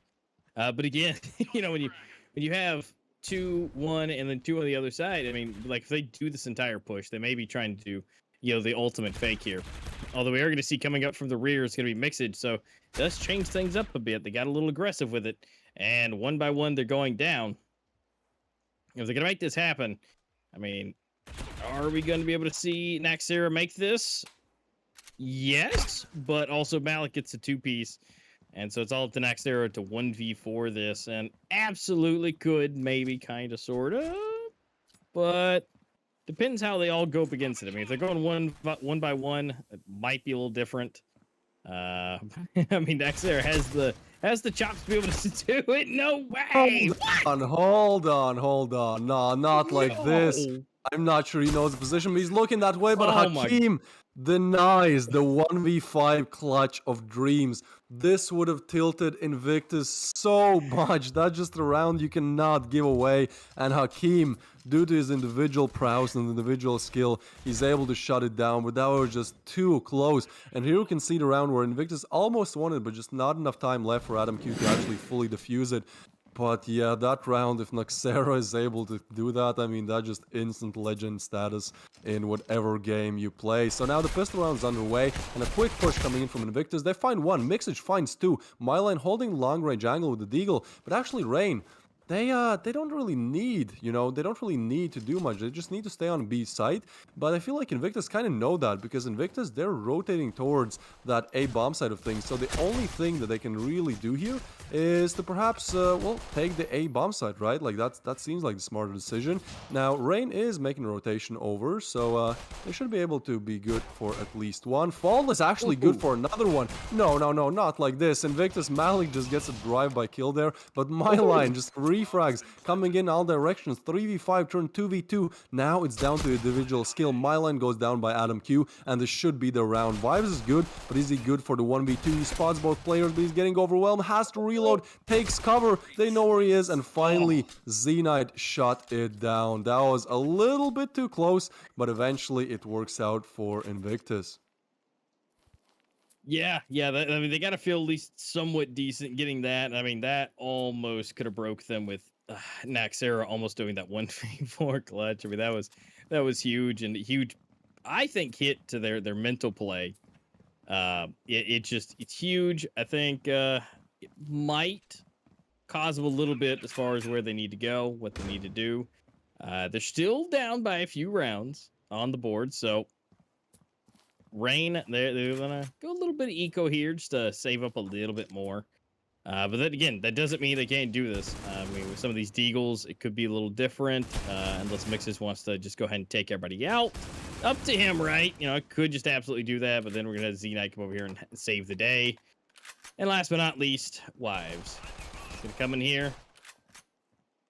He now has 1 and almost 2. He probably is 2 shots away from Adam going down, but there we go. 2 rounds separating them, and now it's going to be the full big buy. My line with the Scar. We have Vinily with the Eurasia, which is another one of those top tier Eurasia players. I mean, this might be big. Depending on how my line of Vinily does do this right here, right now, it could completely change the momentum of Invictus.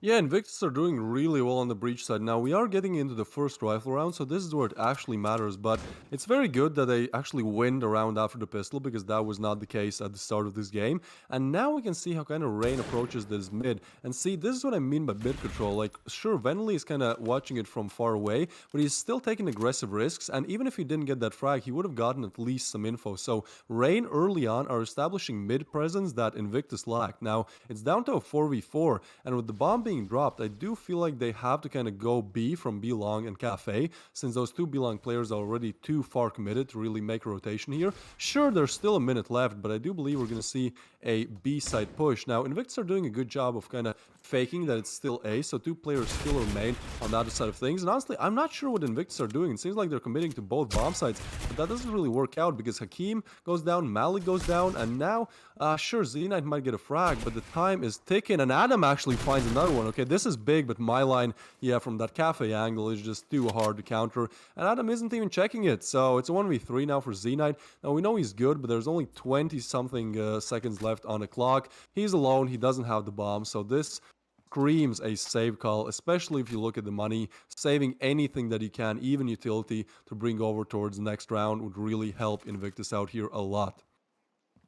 Yeah, it definitely will. I mean, anything is better than nothing, so if he can stay alive, that'd be great. I mean, they're just right beside each other right here. I mean, if I wonder if you could potentially wallbang that if you knew, but unfortunately, that's not going to be known. It's not going to be seen, and Z-Knight is going to go ahead and move into the next round with the weaponry in hand still. And here's Mexage just deciding on his own to go ahead and clean everybody up. Although it does some extra damage there for next era, but Z-Knight's going to take it. It was a good round, and Wives did a good job at least getting 1 on that one. But currently right now, 3 rounds separating them, and Rain looking good. Invictus broken. Z-Knight's the only one with the weapon to have a good time. We're seeing some blasts. Vinley's just trying to cause problems for everyone, flashing himself and everybody else. Sometimes it works, sometimes it doesn't. You know, he has placement. He knows where he is, you know, roughly, but it is what it is. So they are able to get 2 weapons. Still Z-Knight and Malik now. And so now, are they going to commit to A? Are they going to rotate around? They have options, but it's Naxxera and Faultless. Looks like they're going to go into A. See if Faultless can get 1. He's going to get it. Can he get another one? He actually spots something, but yeah, the bullet just don't connect. But he's able to nade him really? down. The bomb plant does go down, so Faultless' position is known. This should be a round for Invictus. This started off as such a promising eco round. Like, they do not want to let this one slip, especially because if they win this round, Rain's economy is pretty much broken. So this is a huge round for actually deciding the tide of this game, the way how it's going to go. So Faultless pushes up on side, but there's nobody there. They're both playing on kind of that sandwich position. They're both playing on a defuse, and there you go. Mixage and Malik playing it to perfection, coming in the same time, overwhelming Faultless, getting the 7th one on the board for Invictus. So it's still close, they're still keeping it competitive, but Invictus, they have to start adding more rounds than Rain do, obviously, because they're 2 down. And now, with Rain going, well, 1 hero M4 and the rest pretty much Deagles and XD45s, they have the perfect chance to capitalize on that. Yeah, they do, and at this point, this could be, you know, that area where they're going to round it up by 1 more. I mean, don't get me wrong, Faultless could get some beautiful shots here. I mean, you're going to see some shots going through the smoke. I mean, Adam Q taking a little bit of damage, but nothing too crazy. Vinley is a little bit extra lower than he probably would like to be. And so if Faultless can get one or two like we know he can, then that should be able to spell some extra weaponry. Let's see if this, see if Vinley can get any of these shots. He's probably one bullet. Yeah, there he goes. Faultless going to come down and join the fun. He's going to get one. But Adam Q is going to take his face off, and then here we go.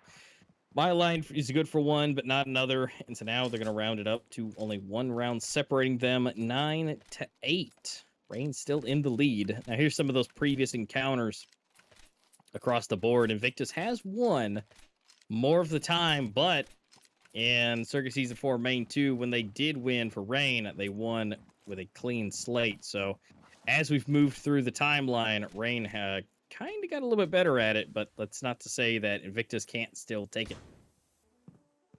Yeah, Invictus have every right to actually take this map. I believe they have a very good setup here, especially in this round towards that B-long area. Naxera is getting full flashed off, and if they push up quickly, they might even be able to find him without any payback. And actually, he finds one, but Hakim with the refrag. Myline tries to get a double. Malik actually does get it. 2v3 now underway. Invictus walked right into the scope, so now only Malik left alive. We know he's good. We know he has 1.5 rating, but Venley actually not able to hit the shot. Malik finds one, but at what cost? His SP is so low. Faultless moving in from behind, and this should be a round for Rain, and it is. First to double digits, once again furthering that lead that they have over Invictus, but this is really going down to the wire here. Invictus should be able to get double digits, but now this round I'm not quite sure. I mean, the buy is there, but the utilities might not be, because if they buy HGs with Kevlar, well, that doesn't really leave much room for utility. And seems like Mixed, she's just opting to well, buy a Deagle, a few util, and full Kevlar, which might be the better choice, but that's still only a Deagle to his name. We know he is good with it, but a rifle is always a better option. So heading into the round 19, the tides are kind of shifting towards the side of Rain here, but there's still a lot of time. Even though Faultless gets that frag on Hakim, Mixage might be able to get a weapon there, and Wives, actually the timing is not working out for them, but Faultless is watching the right angle that Wives just got off of, so this is pretty much a done round as soon as it started. What, like 30 seconds into the round, it's only Malik left live, and he's caught reloading, so Wives gets the frag, gets the 11th one on the board. Rain looking solid right now. Yeah, they're looking good. They are now up to 11. Invictus at 8. I mean, Rain only needs 2 rounds at this point. I mean, this should be pretty good. I mean, right now it's they're going to go for another kind of save here. I mean, there's not really a whole lot they can do. So I mean, Invictus, I mean, unless Hakim can do an absolute shutout here, which looks like Wives is going to go and take him down. Although we get some pistols, Malik and Z-Knight going to go ahead and have a little bit extra fun. Malik able to pick up the AUG, and the bomb is planted. It's a 4v3. There's pistols all over the place. So really, the only one who might be at a disadvantage might be Vinley. But now we're going to get to see that weapon picked up. Mylan going to go and take down Mixage. And now we got to get against that retake. Now here comes that beautiful bounce grenade, which, you know, Faultless demonstrated how to do that perfectly. There we go, in for the trade. One back forth, and oh, Vinley gets him right in the leg. It is going to get that defuse so close. Now they did get the extra cash, so it's going to be this is going to be the absolute blowout of a round that Invictus is going to have to do, or Rain is going to do what they do and just continue to buy. They've still got 25,000 in their pocket, which they're going to go ahead and spend and do. So we're going to have to kind of see what's possible, what's not. But they're going to have to buy everything they possibly can and execute it perfectly. Yeah, most definitely. I mean, Invictus, they have to string together, what, like 5 rounds in a row here. Like, it's not going to be the easiest of things, especially with how things have gone recently. But now they take a way more aggressive approach. Mixage, kind of, I don't know, he pushes through the smoke. Not really anyone to refrag him. A very bold move. Doesn't really work out. What does work out is Hakim's crosshair placement, since he gets Venley. Mylan quick on refrag there. So now 3v4 situations. And someone on the side of Invictus has already left. So now it's down to a 1v3. And Mylan, what a way to end it. a crazy double. They're getting the flick on Hakim, and that's going to be 13 for Rain. A very dominant performance on Canals, and I mean, you cannot downplay how good they really played on both the Coalition and the Breach side. They executed it to perfection. We'll talk more about the ins and outs of their victory once we return from the break, but for now, I just want to congratulate Rain for making not really the impossible, making something that seemed like hard to do possible, which is beating Invictus and not even allowing them to get to double digits, beating the best team in the Pro League so far, beating a team that's at the top of the table, and not even allowing them to get the double digits. Well, that is going to be hard to do, but Rain seems like up for the task. So in the first map, they take the victory. Obviously, we still had, this is the best of two, so we still have another game, but Rain needed, and actually with them winning out this game, I believe they bump up to the second spot in standings. Since Elevate, they won against Flames in the earlier best of two, so Elevate actually took the second spot, but because Rain win, they get 1 point, so now Elevate and Rain are on equal points, but because Rain has better better round balance, there we go, because Rain has better round balance, I believe they are second. So technically, to stay second, they don't even need to win this last game, because this is the last round of the round robin. After this, we move into the playoffs. Like, Rain could be like perfectly fine, you know, just losing the next game. They're already second. There's not really much they can change in the second game in terms of standings, but obviously they want to beat Invictus 2-0. They want to beat the team that's probably the biggest contender for winning this Pro League 2-0. That would be a great achievement under their belt. So obviously, we'll see how that goes once we return. The map is going to be Port. Yeah, the map is going to be Port. So always some great Critical Ops action happening on Port. But again, some more first game analysis and obviously the second map coming after a short break.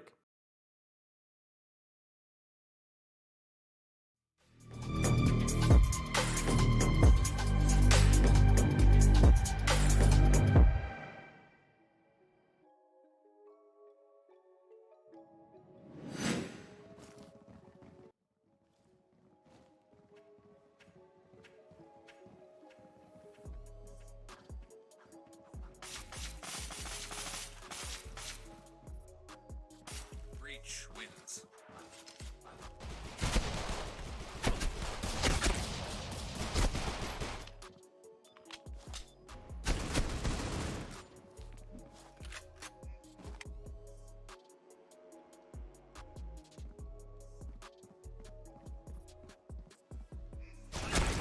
Breach wins.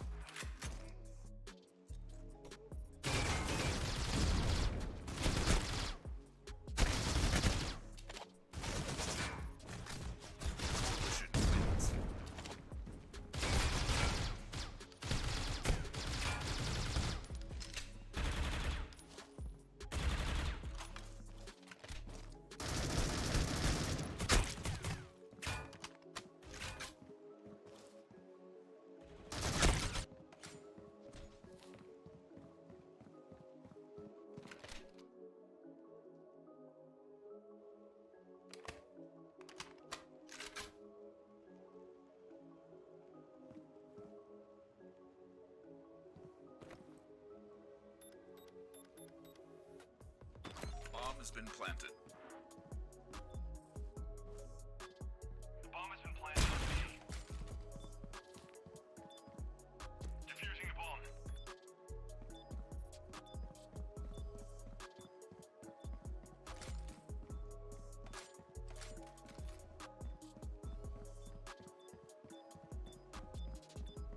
Defusing the bomb.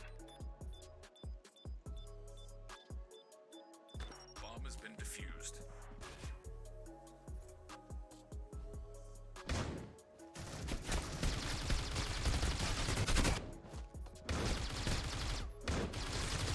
Bomb has been planted. Bomb has been planted on B.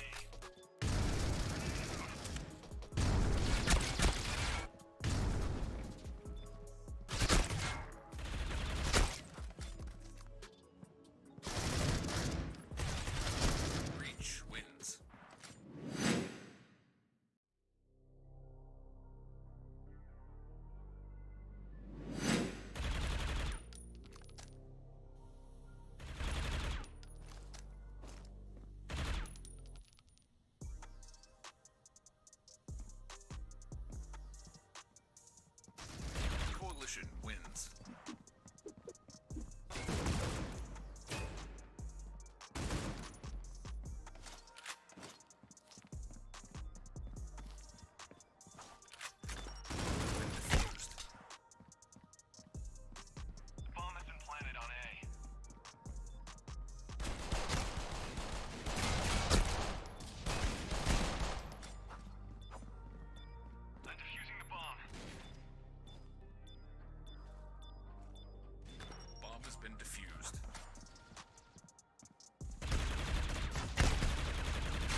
has been defused.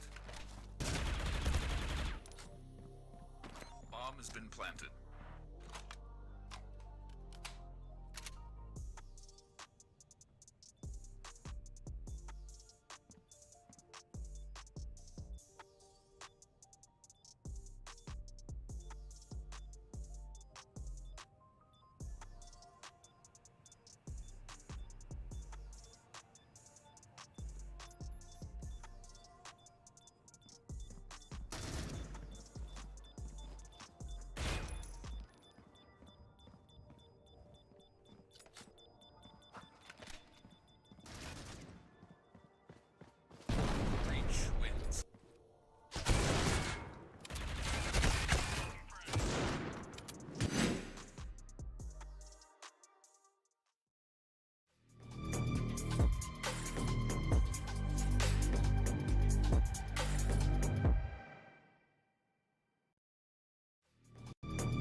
He's spun around the corner once that flashbang goes off. He's tagged, finds the wall bang, trying to go for the 2K. He's able to pick it up. He's got one more player to get him to right up in front of sight. And he's not all he's got. Any other strategy right now? Going to the defense now. Is he gonna have time for this? Is he gonna have time for this? Is he gonna do it?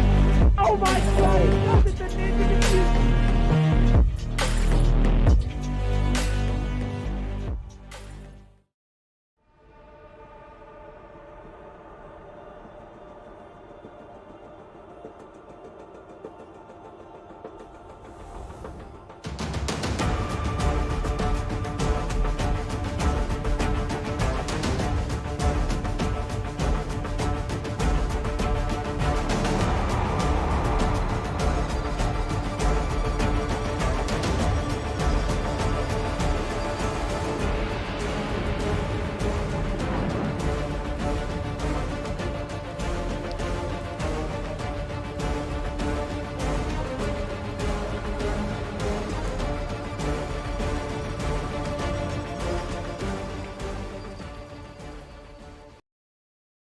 Don't you think it's time to up your game?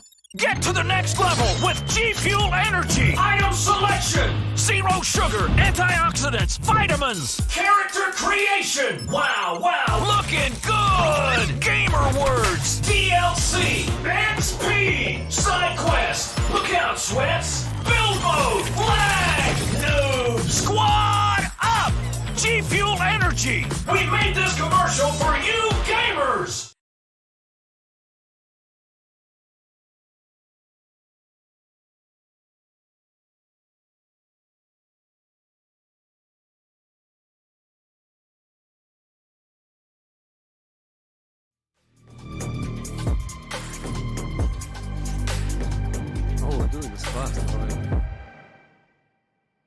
All right, guys, welcome. We just got done seeing a beautiful demonstration of what Rain can do on Canals. They just took that to 13-8. Beautiful play for them. And if you guys are just tuning in, you guys go check that out after this, because we're going into game number 2. We're going to see the recap as well, so if you don't want to go back and see it, you just want to see the clip notes, here we go. So, really, Rain did a wonderful start, and they really just kept it up. There was a few spots they really didn't, but overall, they kept it pretty strong. Starting off at the front end, they didn't take the first round, which was like, oh, well, they're probably going to lose the next one, which we'll see, later on that they actually took it with pistols and was starting to just work their way up and just completely broke INVICTUS for quite a while. But overall, one of the things I wanted to mention, once we got into the analytical point, was all of them had just horrendously good kills at the end. I mean, they were so high, all of them were really close, just pretty much everybody above 15, but Vinley.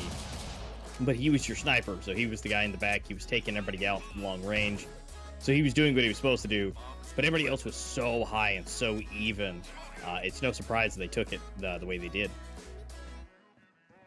Yeah, I think if you have to, say the one reason why INVICTUS lost this game and why Rain won, it's mid control. It was all about mid control.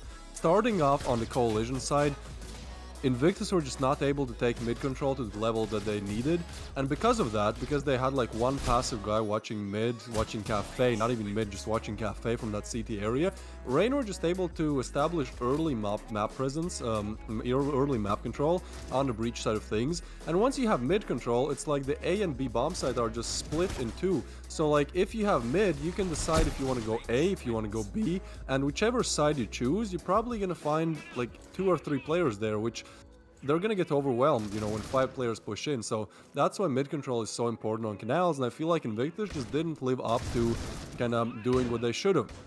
And then once we switched towards the other side of things, or Invictus were on the breach side, they also struggled for mid. Like they were mostly just like the rounds they won on like crazy pushes or retakes. But the thing is, like when it came to mid, Rain was very good at taking that mid control. And because Rain had that mid control, it was like, well, we know like it's just so much easier to predict where the push is gonna be, where the action is gonna be if you have mid, because that's just so much. Like having mid control on Canals is literally having knowledge about like half of the map.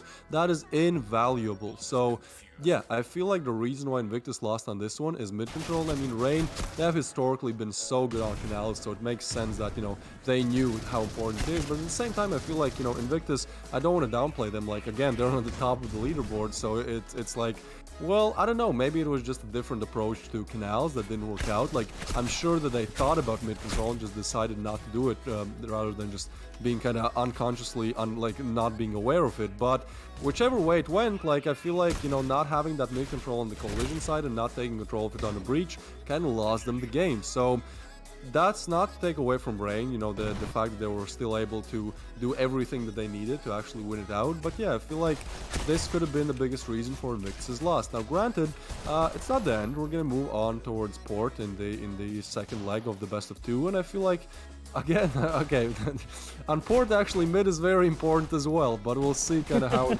approach this one. But yeah, Canals and Port are really the 2 maps where mid control is so important, just because of how much info it gives to you. But yeah, if you just look at the recap there, I mean, Rain were just better in a lot of these gunfights as well.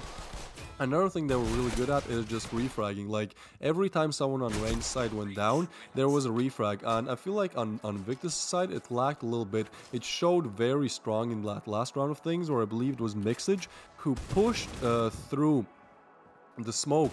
And so he died. He was left alone and there was no refragging. You know, if you lose one player without any even damage output being done to the other team, then it's just a very bad situation to find yourself in. So I do believe that Invictus can, you know, make a comeback or win the second map, but at the end of the day, it doesn't really matter for either of these teams what happens on the second map, because since Rain won the first game, now they are again in the second place on the scoreboard. You know, they've overtaken Elevate once again. They're equal on points, but their round balance is better than Elevate's. And then Invictus, like, even if Rain wins this one, they're still going to remain at the top of the scoreboard. So technically, it doesn't really matter, but still, when you kind of have this preemptive final, you know, the top 3 best teams play against each other, you still want to show that, you know, you're able to take them down. You still want to kind of at least win one map, so you have that confidence once you actually face them again in the playoffs that'll be happening in the next month or so.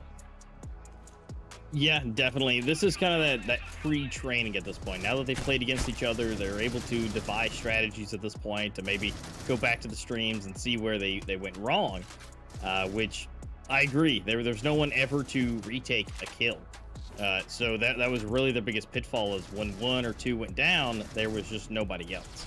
So if they could really, you know, change that up and secure that, I think that would really help their gameplay out tremendously. To at least be able to make it a little bit closer. But Rain able to just, it's kind of their thing, you know. No one's ever too far away from each other to where somebody can't help within literally a second. If someone goes down, someone will have sights, almost guaranteed, unless, you know, like 3 get wiped and the other 2 are on the other side of the map, you know, maybe at that point. But if it's one going down, you can probably better bet yourself that there's someone else around the corner probably going to peek you or be ready to go for that. So if Invictus can get that ready and set up for when we see, more than likely, potentially in the finals going into the playoffs, they can maybe fix that. But we may be more than likely seeing a rematch at some point.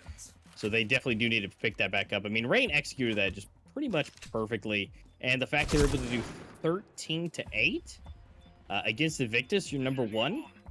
I mean, that's not too shabby. Even though technically they're number 2, then they were number 3, and now they're back to number 2 with it basically within one game. I mean, they did it pretty good. And now here on Port, like you're saying, mid control is huge on both of these maps.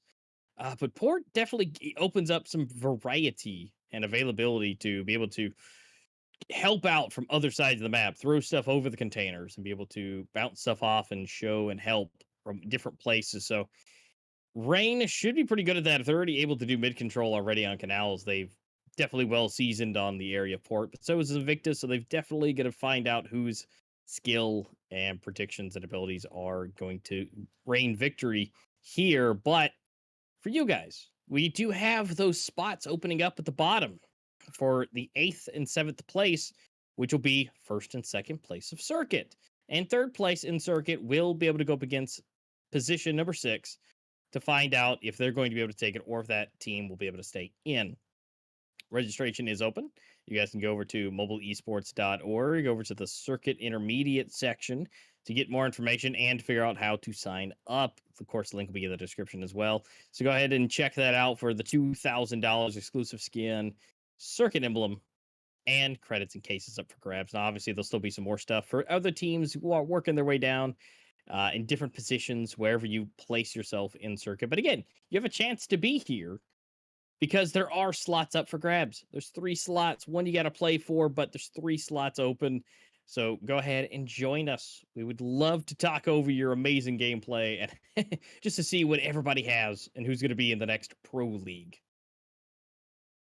Yeah, most definitely. Like, this is, if you watch these games and you feel any kind of like I don't know, any kind of feeling in your stomach, like I could perhaps be there one day, you know. This is your chance. This is how you do it. You start off small, then you get to circuit. Once you get to circuit, you get to that top 2, top 3, and once you do that, well, you move on to the Pro League. Sounds simple. It's a bit harder in practice, but I'm sure like if you practice for a while, you will be able to do it. And yeah, it's just one way how you can actually see your gameplay on the screen. Have me, have A Master, or if you're in Americas, have Jake or someone else cast over it, have Coolmark cast over it, and yeah, get some prizes, win some cash prizes perhaps if you get to the playoffs. I think the system is built pretty good for anyone pretty much to actually make it to the Pro League if they have what it takes. But we are moving into the knife round here. On Port, a very equally sided map as well, so it doesn't matter as much. But still, you know, you want to prove that you're better. And Rain, well, they're definitely doing it in the pistol round. Mylan getting that. Look how big that sword is in the scoreboard. That's just crazy. It's like triple the size of any other knife. But yeah, they're able to win the knife. So they'll be able to pick the starting side once again, I believe. And yes, so far, Rain have won the first map in this best of 2. Obviously, we're moving into Port. Things could and probably will be different on this one, but still a very intense and interesting matchup on our hands here. And any second now, once Rain decide which side they want to start off, which seems like it is going to be the Coalition side of things, we are ready to head into the action. Yep, this pistol round is going to be not huge, but definitely huge to figure out who's going to get that early lead. And I mean, again, it may not matter at all, because again, last round we saw one go straight to Invictus, and then Rain said, ha, psych, and took some more after that, even though it was pistols versus rifles. And so it may change it may not, but we'll see. Myline opening us up for the first kill. And so now they're going to start blasting away. Bomb is planted. Now everybody is in the A site. Now they're going to see mixes from behind. The Faultless and Wives are going to get one apiece. Leave it all up to Recurse and Malik. Let's see if they're able to change this up a little bit. All right, there we go. Not at all. No, this one is Rain's for taking. I mean, at least Invictus get the plant, you know, that's definitely good. But apart from that, not really much else. So they're going to get a little bit of extra cash, which again is good. But Rain winning the first round is definitely not good for Invictus, especially when you're already mapped down. Like, you do not want to let them start off the second game in a very domineering manner. No, definitely not. So maybe we'll see the opposite happen. You know, Invictus here, they're going to go ahead and take out Rain with just all the pistols like they did first round, second round, technically the first game. Possibly not. Nope. Next era is going to take down 2. Vinley's going to take down 2. Now, Adam Q, he gets 1. But it's all up to Mixage, a Deagle, and a Dream against a 1v4 on Rain. I think it's possible.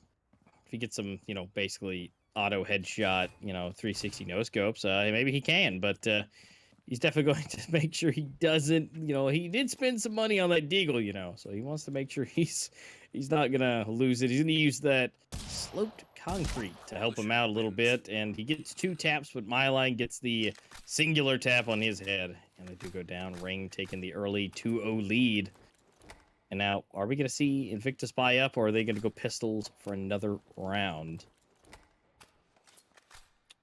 Yeah, looks like they're gonna buy up. Taking their time. All right, so there they go. So now they're gonna buy up. They got everything they need. Now off to the first real round. I mean, look at Rain. They have everything in their pockets. Every trinket, every toy that they can imagine. Grenades, flashes, smokes, everything is available. And they're definitely gonna use it. So A, maybe where they want to go.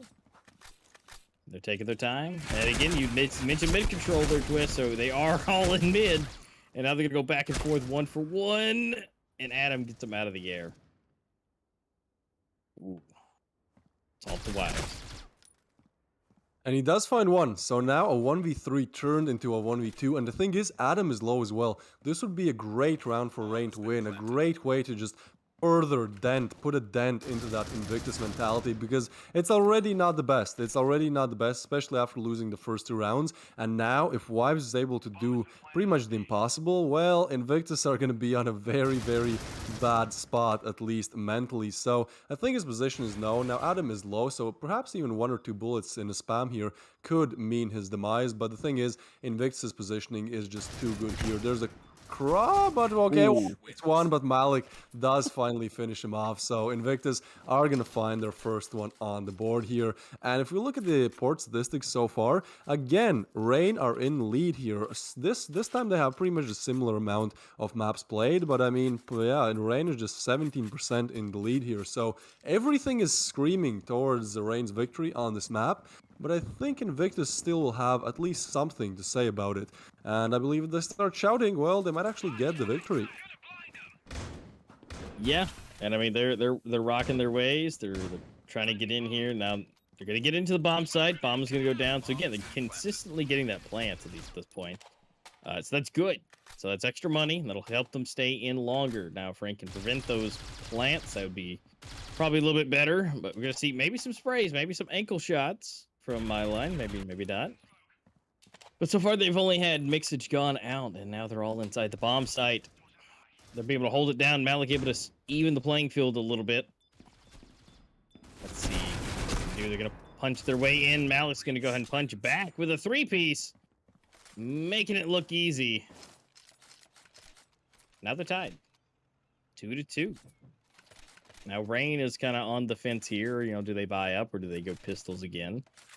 They got to make that choice. And it looks like they're gonna chill. They're gonna go with pistols. Oh, maybe one rifle. Yeah, it's that Hero M4 on Vanley. I mean, those Deagles still can do some damage, but at the end of the day, I feel like this is just gonna be Invictus' round. Now, the thing is, Rain are not even, like, grouping up all together like I would expect in a round where you only have 1 rifle. They are kind of pushy. They are definitely looking for options. 2 players already pushing Belong. Oh, but actually, this might be big. Faultless. If he catches even one of these players off guard, but Z-Knight, something is tingling, and he finds one. Is he able to find a second one? Yes, sir. Nexera goes down as well. So now it's a 3v5, make that 2v4, my line low as well, and Invictus seems like they're gonna finally get into the lead. This is something that hasn't really happened in this best of 2, but seems like as time goes on, Invictus just get better and better. So Vanley gonna go down as the only M4 player, and my line kind of stuck there between like a rock and a hard place, and yeah, there's just not much that he can do there with that XD45. Perhaps find like one just off-angle headshot, but I don't think really much more than that. But Adam Q actually is going to be able to eliminate him. So, tough day for Rain there. Tough round for Rain. But now they're able to buy, or at least somewhat. I mean, Venley doesn't really have the best cash, so he's just going to opt for M4 and single Kevlar. And the rest of the team is going to buy up. Still, utility not really there. So Invictus have really good footing to further extend their lead and break Rain's economy once again. Because if Rain lose this one, then they have to go eco. Yeah, they definitely do. And so this is kind of a make or break here. So hopefully they can make a little bit of connections, but Faultless is going to go down. Everybody's there, except for Mixage, but he's now going to show up, and he's not able to even get a shot off. Naxera going down. And so now they've got to really work their way in. I mean, they're both entering into the B site. There's almost nowhere looking. Mylane picks off one, makes it a little bit better. 3 versus 2. Vinley able to get one. Got to back up just a little bit. Vinley gets another. But then here comes Recurse and Adam Q to finish it off. So now they're in the lead by 2. It's probably going to be 3 if there's no buy-ups, which actually it looks like they are at this point. So they're going to go ahead and recontend that yet again. I mean, they're staying close. They're pretty much even besides, I mean, 1, 2 kills. So, I mean, it just comes down to those rounds getting won. So, I mean, they're evenly matched as far as who's getting who and who's getting the kills. It's just coming down to timing and round. Mylane getting some information and retreating because he knows bad things are coming. He's got a 3-man team coming his way, and he's going to try and section them off. It'll make it a little bit easier for himself and try and peek out just a little bit. Although we're going to see 2.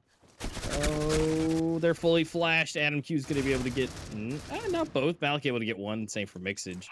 But it seems like that box's position has been compromised. So I think it'd probably be in Rain's best interest to stop using that because that's happened, what, 2, 3 times at this point. So probably should stop doing that. Yeah, it might be a good idea, you know, if it's not working, don't really try to do it the 3rd time in a row. Sometimes it can actually work because you just don't expect someone, like, if it's not working, you just don't check it anymore. You just don't expect someone to, you know, keep doing it. But so far, that does not seem to be the case. And Invictus actually move up to 5, so they have very good footing here to at least end the half on a positive note. I mean, they only have to get 1 more round to actually make the half equal, and there's still plenty of rounds to go, so anything can really happen here. And Invictus, look at the approach, like they are so aggressive, they're so quick. Mylane is quick on the headshot there, and Venley, very good grenade placement as well. But Invictus already on site, and Malik just catches both players off guard. They're so pushy. Invictus, they just keep pushing forward. Wow. They don't stop at anything, so they turn a 3v5 on its head, now 1v3, and Mylane able to get 1, but I think this round is done for. He has to rotate over. I think he's even heard going towards A long, or he might not be, but it's smoked off anyways. Now they're looking that direction as well.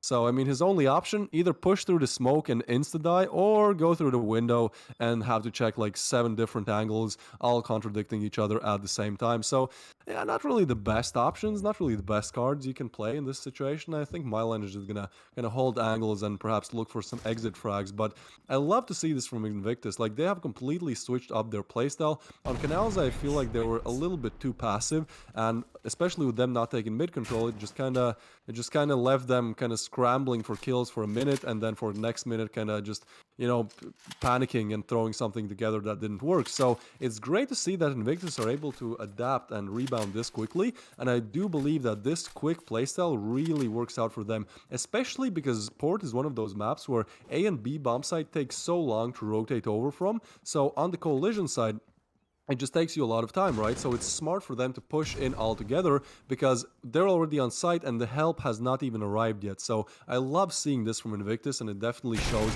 on the scoreboard as well. Now, Naxera is holding a very strong angle there, but Mixage once again finding 1 frag, and Venley actually doubled there. That's good. That's definitely good. And now this is kind of a very chaotic round. The bomb is still in the hands of Invictus, but seems like the round is going to be taken, just ripped out of the hands of them. And, you know, Rain now hold the 3rd one. And see, you saw Naxera change it up, have that Scar long range. You see Adam pop the corner yet again, looking at those boxes. So I'm glad they decided to change that up a little bit. They're like, all right, 3 times. Let's go ahead and change it up a little bit. So good on them for being able to, you know, still adapt and not do that. You know, I mean, I would imagine Rain to just continuously fumble it. Although Faultless is about to get into a bad spot with his knife out. And Adam Q comes through, gets the headshot, trying to get all the boxes. Although Vinley trying to do the same thing. They really need a... I mean, parkour day is great, but you've got a 4-man team flying up in here. And, yeah, I think this is just going to go the way of the dodo. It's going to be all for Invictus at this point. Wives of Mylane, I mean, they might be able to do some stuff. Maybe take out 1, to, but it's a 2v5, so it's gonna be pretty difficult. I mean, we are seeing Mixage doing some crazy stuff. He's going all the way around, making sure nobody's in the way, and he's hunting. Hunting, he definitely is, but there's these two players, they don't want to go down, but the Wives does go down, so now the only one left alive is Myline. He's able to, what? He's able to get a triple, No. finally. Adam Q takes him down. I mean, I don't think the clutch was even possible there because of the time left, but I mean, that's one way to go out with a bang. You know, a triple kill is definitely great. Here we can see that Venley double that kind of shifted the outcome of this round, where Rain were just able to kill him one by one and capitalize on it, but Invictus, as soon as they lose a round, they just come straight back into it. So looking very solid, 7 on the board, full buy. Now Rain's util could do a little bit of work. I mean, there's some nades and some smokes that they could want, but at the same time, Invictus, they're just gonna push in straight once again. What is happening? Myline once again aggressive on that A-long area, but Invictus once again, they're on a bomb site in the matter of 15 seconds. Now this time, we'll see if that works out in their favor, as there's only one player left on the A bomb site. Sorry, that's 2, but Myline finds one of them, so now it is truly only one of them. Malik is able to find one, but Sarah on the quick refrag, and now Mixage pushing in late, throwing a nade, not really sure where these players are, and eventually Nexera takes him down with just superior positioning and crosshair placement. Yeah, just doing wonderful. I mean, that was just well executed. Myline, at least in this one, he wasn't able to take it, but he did great on it. But I mean, overall, setting the stage, feeling good. And I mean, it's should at least paid off in that last round. They keep the good feeling going, get a little extra stuff in their back pocket. But they're working their rounds back up. It's 4-7. Invictus still looking a little bit better. But now they're going to be flying into the A site, and there's only 2 players there. It's going to be Malik coming in, but again, Myline taking on Malik real quickly. And can it be Mixage? And Z-Knight with the dualies take him down. Looking good, but Daxera, not the best spot, gets caught without any ammo. Now Faultless is coming in, Eurasia style. That drop was definitely heard, so I think they're just waiting for someone to pop. Oh, that timing really not the best. See, no. I thought the dualies are going to come into action once again, but this time it's going to be Reekers, and Adam Q finishes off what Invictus started. So they're 8 on the board on the side switch, looking very good, looking very solid still. Many rounds to go, 12 rounds to go potentially, but I do believe that Invictus have the upper hand here. I mean, if you look at the rounds they do, and definitely after kind of losing that first game, they want to prove that they're not going to lose 0-2 to Rain, even though it doesn't matter points-wise. So I think we're looking at Invictus actually taking this map. Yeah, they're priming themselves to look real good on this. I mean, although, as I say that, the moment Rain decides to absolutely obliterate with pistols. Now, Z-Knight, is he going to be able to get this one? It is 1, almost 2, with 22 HP left. But Rain was able to get it. So now they're going to take that pistol round. Huge, important round now. Being as many rounds down as they are, if they can take this one again, it would actually squeeze it a little bit closer. It'll only be 2 rounds. So best case scenario for them. I mean, no one's really standing out too far, although Faultless is all the way at the bottom, which is a bit surprising. So I think if he activates a little bit more, just increases his power level just a little bit, I think that should be able to even it out to where they can start taking the rounds, or at least keeping it just unreasonably close. Yeah, it's like as soon as you start to say either team's gonna win, like the other team just gets a round or 2. It happens. It's one of the reasons why I love being a caster. I'm always being proved wrong. There's nothing I love more than that. But yeah, Invictus, they are on these XD45s. Malik already down. I think this is a round for taking any day for Rain. Okay, that's a crazy shot. He gets an insta headshot. And what is Mixage doing? How is he? Okay, so he just takes like 150 HP out of the hands of Rain, and even though Adam Q is able to find that frag, I'm not sure much more is going to come into the picture. Now Z-Knight is able to finish off with Mixage started, but pretty much everyone else is on full HP, and even though they do crazy damage with those XD45s, it's still going to be around for Rain. So it seems like Rain, they don't want to let Invictus get away early. They want to kind of at least get to double digits, perhaps, probably even win it to just kind of assert dominance. But we'll see how that goes. Now Invictus are on a full rifle buy, not really any utility to their name. So in that department, Rain is winning, but we'll actually see what defaults Invictus are playing on the Coalition side of things. It seems like this is not a default. This is 4 people towards mid and 1 towards A long. I haven't seen that for a long while. It actually works out great in taking mid control because now Invictus know that there's players mid and there's 4 of them. So if Rain push mid, they should get overwhelmed or Myline just does that. Right. Malik is able to refrag, but the only one left alive now is Mixage. He is on very immediate backstab there. So, oh, that's so smart by Mixage, because he gets the info and they're just not going to expect him to be that close. He does check some angles, but finally Venley takes him down. And so that is Rain on 7. As soon as Invictus get any kind of lead, Rain are just able to shorten it. And the thing is, Invictus haven't won a single round on that Coalition side, so they should start to get really worried if they don't win this one as well. Yeah, Rain has just, it seems, this inherent ability to be the comeback kings, as we've called them in the past. They just find the ability, the drive to continuously keep going. It's like they go down just a little bit, and then they shoot back up again. I mean, they are able to just keep their heads back in the game. Although sometimes you can't, especially when Z-Knight pops your head off. So that's just kind of be a thing sometimes. But again, they're going for that mid control, which there's nobody to contest the mid. We got 2 inside the A site and then 1 in the backside of B and 1 on the B long area. So there's not a whole lot they can really do besides mid. Adam is technically there to contest it, but everything is smoked off, so he's just going to go ahead and get himself into a safer position as Rain decides to come through the gates into the B site. Adam Q in a very good position, deals some damage, but the crosshair placement is just not there. And Malik actually gets some damage in. So now 3v3 situation. This is so chaotic. The bomb is going down. Malik finds another one. So this retake is looking good for Invictus. And Xena, what is that? Wow. You seem like you're just jumping around, getting some easy frags.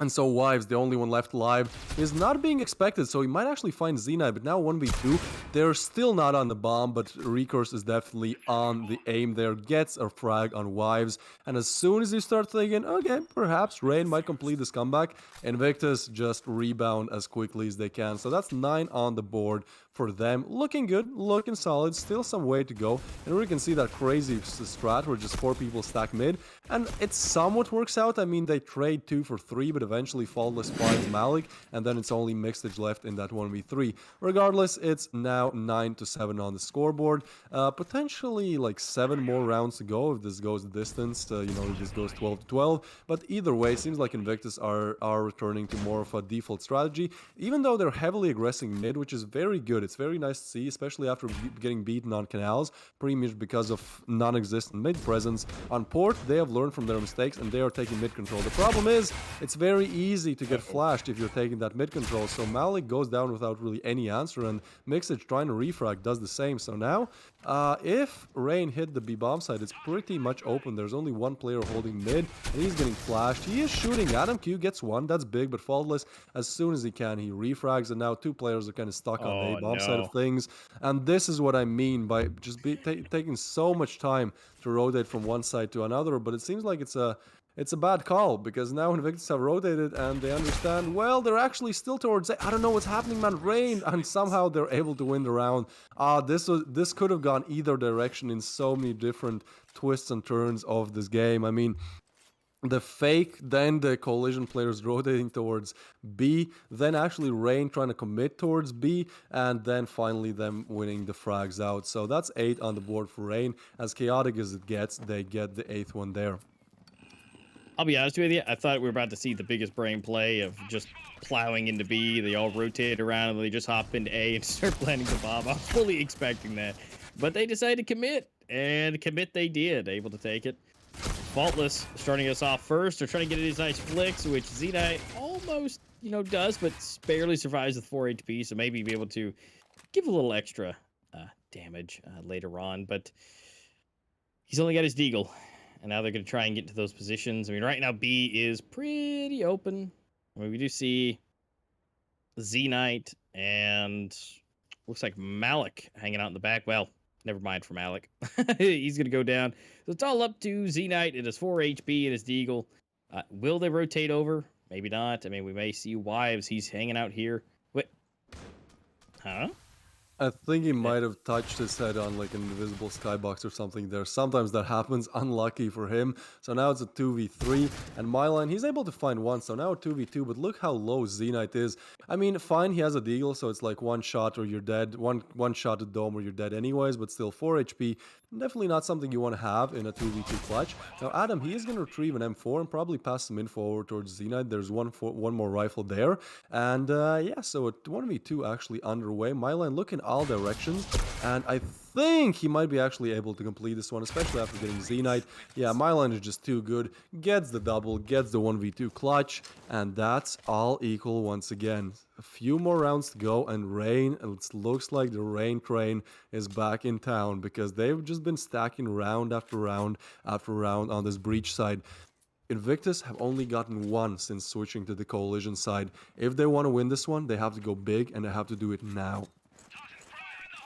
Yeah, and one of the biggest things, I mean, even though Faultless, unfortunately, fell to the ground lifeless, this is why you don't forget leg day. I mean, you see Faultless bouncing around. Apparently, he just jumped a little bit too hard and touched something he wasn't supposed to. But, it's all about knowing where you can and can't go, and what they are trying to figure out is where they can. Looks like B, maybe where they want to go. They're going to slide through, maybe. Again, that mid control, I mean, don't be wrong, we have Vixage here. But Daxera is just right there at a formidable foe. Now B is almost open. Malik's got to back up just a wee bit. A little bit better positioning. Adam Q is now in the right area. Misses the grenade. Almost delivers it right back to him. But then the smoke comes in to smoke him off. But apparently that doesn't matter. It's going to shoot straight through it. It's a 4v3 in favor of Invictus. But we'll see if they can finish this off. Ooh, Faultless. This is a very aggressive play, but he's probably blind, fully flashed. So Malik finds another one. This is again falling apart for Rain. There's only Wives left alive. His position is known. He's literally on a few HP. There's a nade on Z-Knight as well. So I mean, this could literally end from just one utility. And there you go. Reekers peeks him. The flash. That was actually so good. I really like that. Did you see that? Like one of Invictus' players threw the flash, and as soon as it exploded, the Reekers peaked. So that really is what brings it to the next level. That really is what we mean when we say that Critical Ops is a team game. When you can manage, when you can schedule things like this, one player pop flashing the enemy, the other one peeking, this is perfect. There's not really much you can do against that. So Invictus taking the 19th round of play in style, and they're first to double digits. And now, oh, what is okay? Flash is going to be thrown. I do believe that Invictus now know that pretty much everyone is towards that B-long area. They're going to be watching this. There's going to be 4 players watching him, and it seems like Nexera fast on refrag. Now they do want to retrieve that rifle, but it seems like they know that someone else might be there, so they're just going to opt for B. But in this position, they're kind of stuck. Like, unless they get the frags, they're dead. From both sides, they're just eliminated, and so Reekers gets a double. Knife kill almost comes in. That would have been the first knife kill of this night here, but actually Invictus shutting it down. Malik not letting himself get knifed, and so that's Invictus on 11. Once again, pulling ahead. But now Rain, they're going to be able to buy up, and the thing is, they have to win this round. They've put all of their cash, they've put everything into this round. If they lose this one, we're looking at a match point for Invictus, and Rain probably on SMGs, if even that, perhaps even Deagle with a Kevlar. So if Rain want to win, they have to win this round. They're all going to push mid, but Invictus, they're so smart. They're all doing the mid-stack push again, and Myla and Nexera actually able to somehow find the frags, and Z-Knight goes down as well, only gets 1 frag. I'm not sure how Invictus let that one slip. It seemed like they got 2 kills. It was just fine. All the players were stacked towards there, but somehow able to do it. Here we can see that faultless knife attempt, not even getting any damage in, but yeah. That round, they just threw it out the window, and so Rain are on 10 as well. Their economy is saved, and so this is a big round for Invictus now, because look at their cash now. There's only Z-Knight with good money. Everyone else, well, if they lose, they have to go eco the next one. Yeah, most definitely, and I mean, oh no, Adam Q just getting a nice 3-piece, then Z-Knight and Mixage for another one, so they just rocked it out. Going up to it. Now Invictus on match point, although Rain still not too far behind. I mean, right now they're at 12, and then Rain is at 10. I mean, this is not where you want to be. I mean, we're seeing some Deagles, some AFKs, and an SG on the theoretical, potentially last round, and Invictus is fully bought up. So this is where, if it's going to happen, it's going to be Rain's like inherent ability to just use whatever they want to do and be able to take it, which we've seen a couple of times by all means. But this is, by all means, this is where the pressure is on. And here we go. Oh, Wives actually still being able to do it through the smoke.